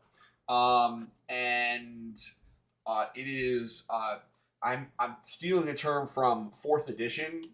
It is bloodied. What that means is, for those of you playing the home game, bloodied in 4th edition meant that it is below half of its original hit points. I use it in 5th edition because it's really a convenient way of explaining things. There are some monsters that have effects that take place after they are bloodied, though. Keep that in mind. I encourage Dungeon Masters to steal from different editions of Dungeons & Dragons and put them together. Just don't take Thaco. It's not cool. It's bad. It's sad. Unless it's Tuesday. Next is Rory. What you gonna do, buddy? I am gonna shoot it again. Okay, Yeah. do it. That is 20. good enough. Yeah, 21 is definitely good enough to hit. Okay. And then I am going to mark it as a favored foe. Yep. So I get an extra 1d4 of damage. Yep. Oh, I should probably like let people know where that's coming from. And then I'm gonna let my swarm attack as well. Yep. So 11 points of damage. Yep. There it is. There it is. So this thing is not feeling great. The arrow that you shot this time didn't go into an eye stalk. This time it like went right into kind of like one of the joints. So one of the claws is just kind of in rough shape. In fact, you shot it and its right claw just falls straight to the ground. And you see it take a step back Tasty. with this giant, like, beefy claw just, like, hits the ground and just sand just kind of shoots off everywhere. And it takes, like, half a step. Obviously, it can't move. It's not its turn. But it takes a half step back, and it's just visible. Like, as much as you can tell that a crab is in pain, like, you're comprehending languages. You're speaking with animals. So, you can... It's cussing at you right now. You know what I mean? Like, this crab is just not happy because you just knocked its leg off or knocked its claw off. So, are you going to do anything else other than shoot the arrow? I'm comfortable where I am, so Good. I'm good. All right, so the crab. The crab spins and runs.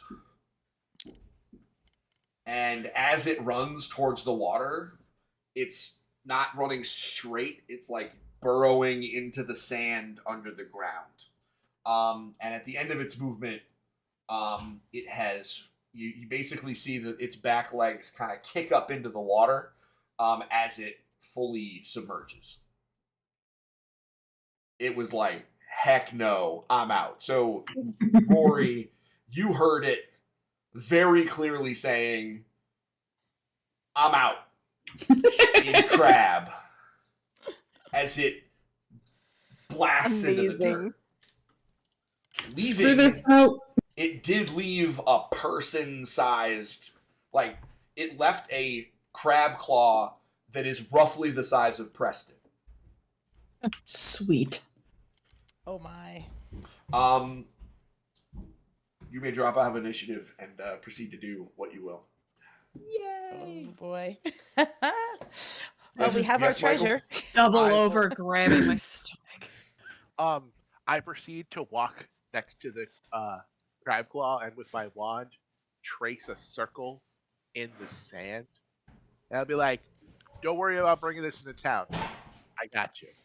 And then I proceed to just sit cross-legged in the sand and concentrate. And I begin ritual casting. Okay. That's what he's doing. That's fine. Y'all can watch me do a spectacle, but basically I'm just like kind of waving my hands and reciting incantations. Nice. There's As one does. my cloak kind of billows while it happens. Okay. At least we got a little bit out of it. Do we reserve a little for us? And then take the rest back? For some claw cracking? Or like what? It's a pretty big piece. Well, did we get the sand out of We it? were supposed to bring a whole crab. We don't know. Oh no! We can't just... What if we take out the meat first, and then they won't know? We just say, "Oh, this is all the meat from the crab we killed." They won't see the shell. They don't know. They just take our word for it. I think You this know the is meat is claw shaped, right? also. But I we're think pre-shredded. It's fine. Excuse me, ladies. I do think that evidence of a giant crab should be something we should submit to the captain of the guard. Okay, so we bring the claw and we say, "Oh, this was all we could take because we obliterated the rest of crab. because we're so good at our job. You could be honest and tell them that the crabs fled.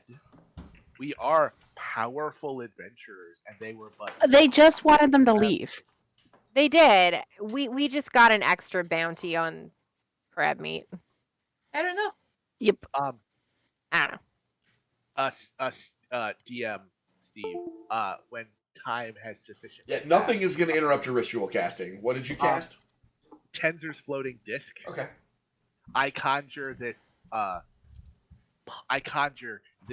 5-foot stone disc that kind of raises the crab leg off the ground from where I had traced the circle on the ground, and now it just kind of floats effortlessly about 4 feet off the ground. That platform will follow me back into town, so none of us have to carry it. But they said no sand. I cast prestidigitation, and I remove dirt and debris from the object. Ooh. Look at that. Nice. Very That's fancy. exceptionally Dragon's impressive. So with, a Anyone flick else? of my with a flick of my wand, all the sand just kind of knocks off. Are you guys doing Well, we'll see anything if they else accept it. at this spot on the beach? Nah. All right. I don't know. Can we like? I know we didn't I'm gonna sense go any over and magic or investigate. anything, but there's got to be something going on. Like that was not crabs be crabbing, folks. I have never No, seen a that crab was that big very strange. personally.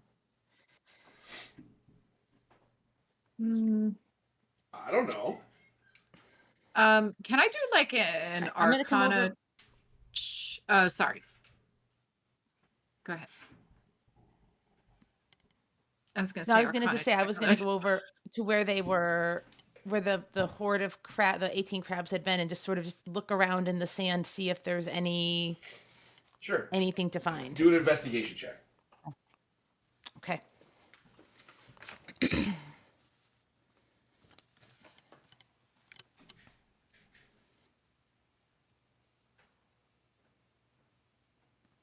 Okay. 23. Now the good okay. rolls come.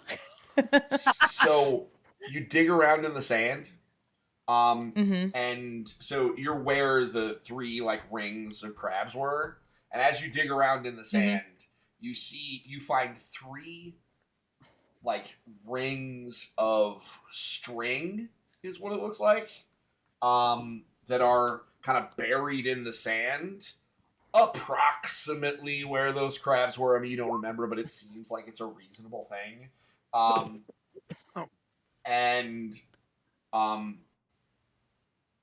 So there are 3 rings of string. It's just plain because it's too thin to be a rope. So that's why I'm calling it a string, but it's not but it's Like too twine thick to be kind of thing? It's too thick to be a thread, too thin to be a rope. And they are just big loops of thread or of string that were buried in the sand, maybe like an inch below the surface. What? Okay. Can we like roll Arcana somebody see or if this, like- something? Yes, something. We gotta Yes, you can, as a matter of fact. see. Okay. I'm gonna roll Arcana, and then if I screw it up, haha, not just on me because we could do another one.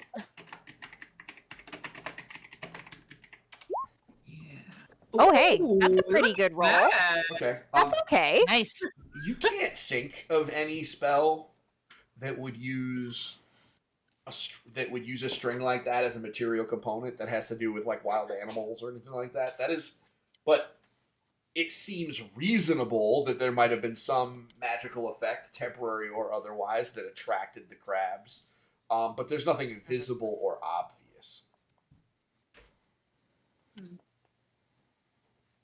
But you suspect that a skilled artificer might know. Oh, we know one of those. Oh, what do you know? All right, we got to take some of We this know- twine with us, folks. Too. I mean, that's true. Is it a small enough size that you Oh. can carry it all back and this remove is all string. of it? This is Okay. string. So Do you accept bits of string as treasure? I do. No. You give me strings of treasure. I give you. Maybe we go talk to the artificer. sure. Good deal. I'm Fair sorry trade? that yeah, I'm sorry that your crab boil did not come out as expected. know. Mira. I know. I owe okay. you exactly one seafood boil. That's okay. You know, we tried. We We did. really did. And- So and I mean, it wasn't going to be a good enough boil anyway. We really would need to get some corn on the cob and some potatoes. you're not fair wrong. enough.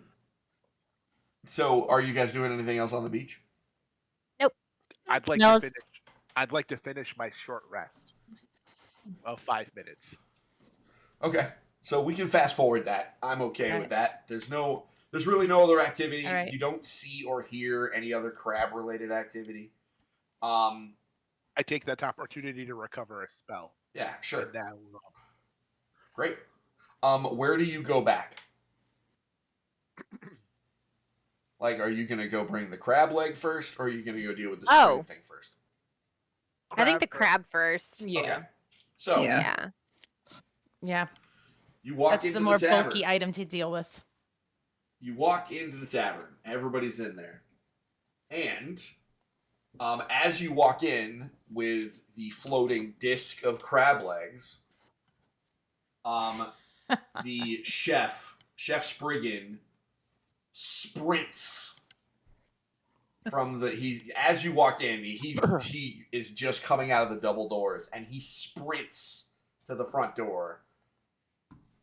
This is the most magnificent specimen of crab I have ever seen. I will surely make sure that you are paid in 2 weeks, because we're done. Everybody.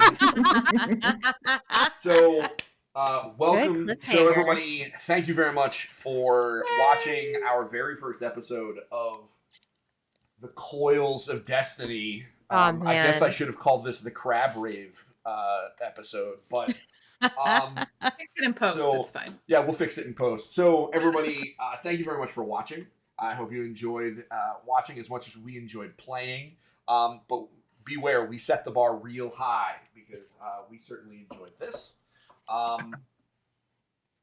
The schedule for this is we will be playing this game and broadcasting it here on Twitch or also on Facebook and on YouTube every other Monday at 7:30 p.m. Eastern Standard Time, and it will be up on YouTube as a video on demand by the end of the week. So by Friday of this week, I will have it up so that you can watch it back and enjoy the memories. So, excuse me. Thank you much, everybody.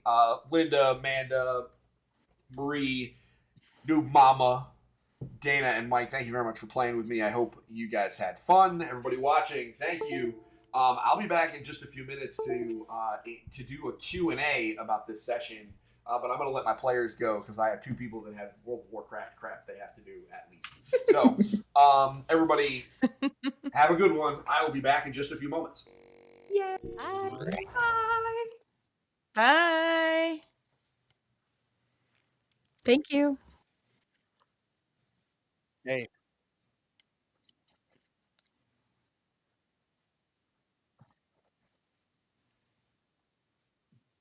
I've been typing as we've been going. Great. I am old school. I wrote like 6 pages of notes. Oh, you actually physically.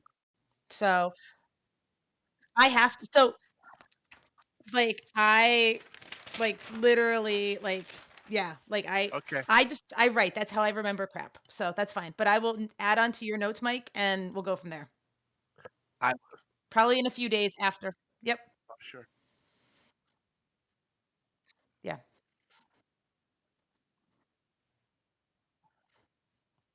I am gonna be dragging my Yep. sorry I'll be there. carcass through San Francisco. Have fun. Yeah, I'll be there. I'll miss you too. I don't know. This GDC looks really scary for me. I looked at my schedule and I'm like, oh, you dumb. You did a dumb. I did. I'm sure. All right. Mwah. Thanks all. Bye. Yeah. It's fun playing with all you guys, bae. Likewise. Bae.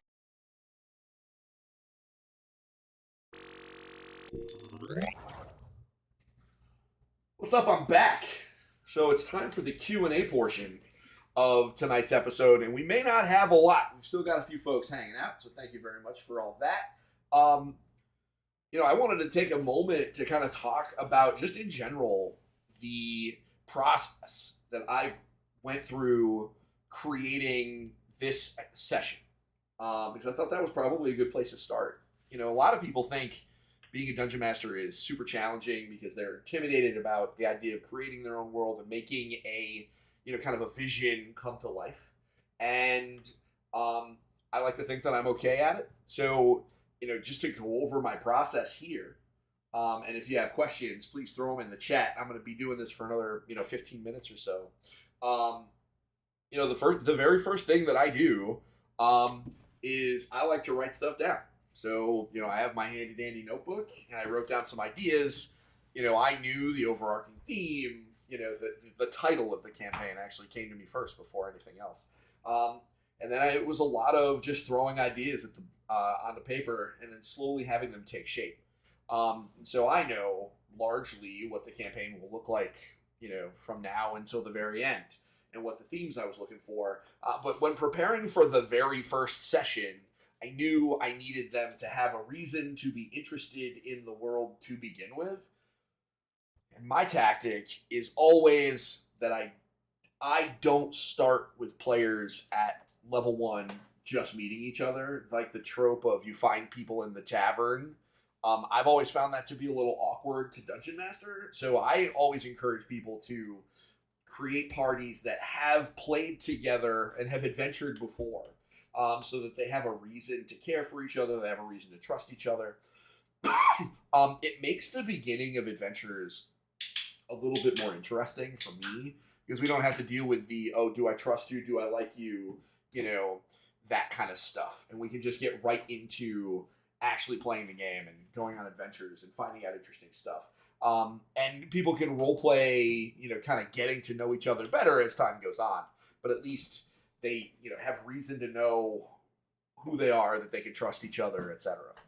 But yeah,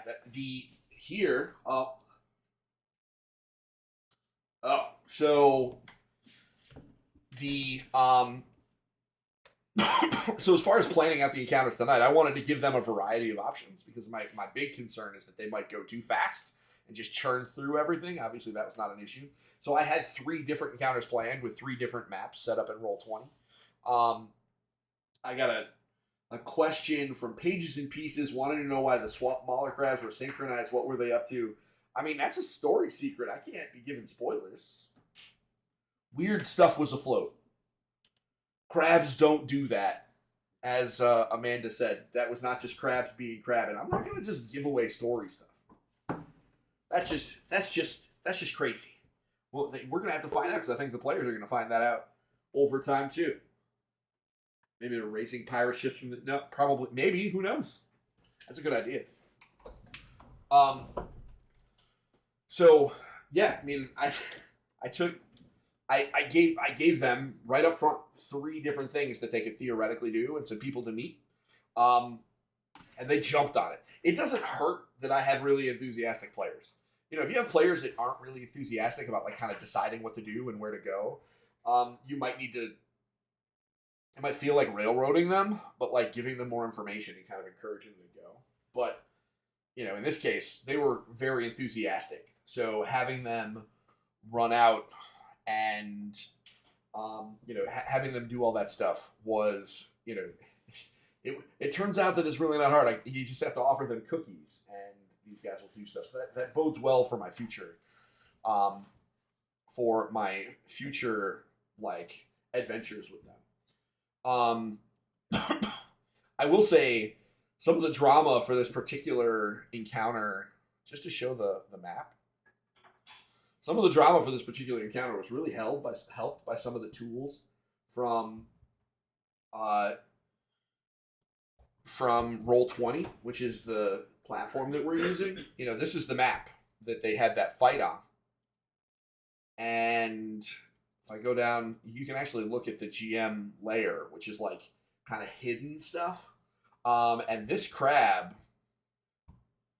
was right here-ish where it was. And it was right there. So while they were walking and, kind of putting themselves in position, I knew where they were. Oh, you can't see it. Oh, that's a bummer. Okay, so the crab was in position. And, I knew what was going to happen when the crab kind of went a little crazy. Yeah, well, you couldn't see it because of the way that I'm sharing my screen right now. But yeah, the maps, I will say if you're looking for if you're a dungeon master and you're looking to do a digital game, I bought all of my maps from 2 Minute Tabletop, which is an awesome website. And they have a lot of really good maps, and I use them for all of my campaigns. And they are absolutely gorgeous. That's where I got all the, the city place and things like that. So that's another little tip.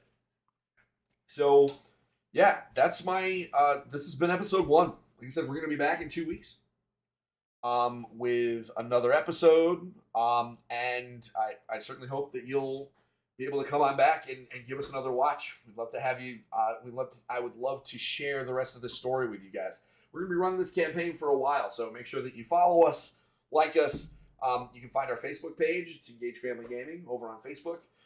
And we'll be sharing more news about this as we get closer. So, yeah, that's it, folks. Thank you very much for watching, and we'll see you soon. Until next time, don't forget, you get your family game on. We'll see y'all.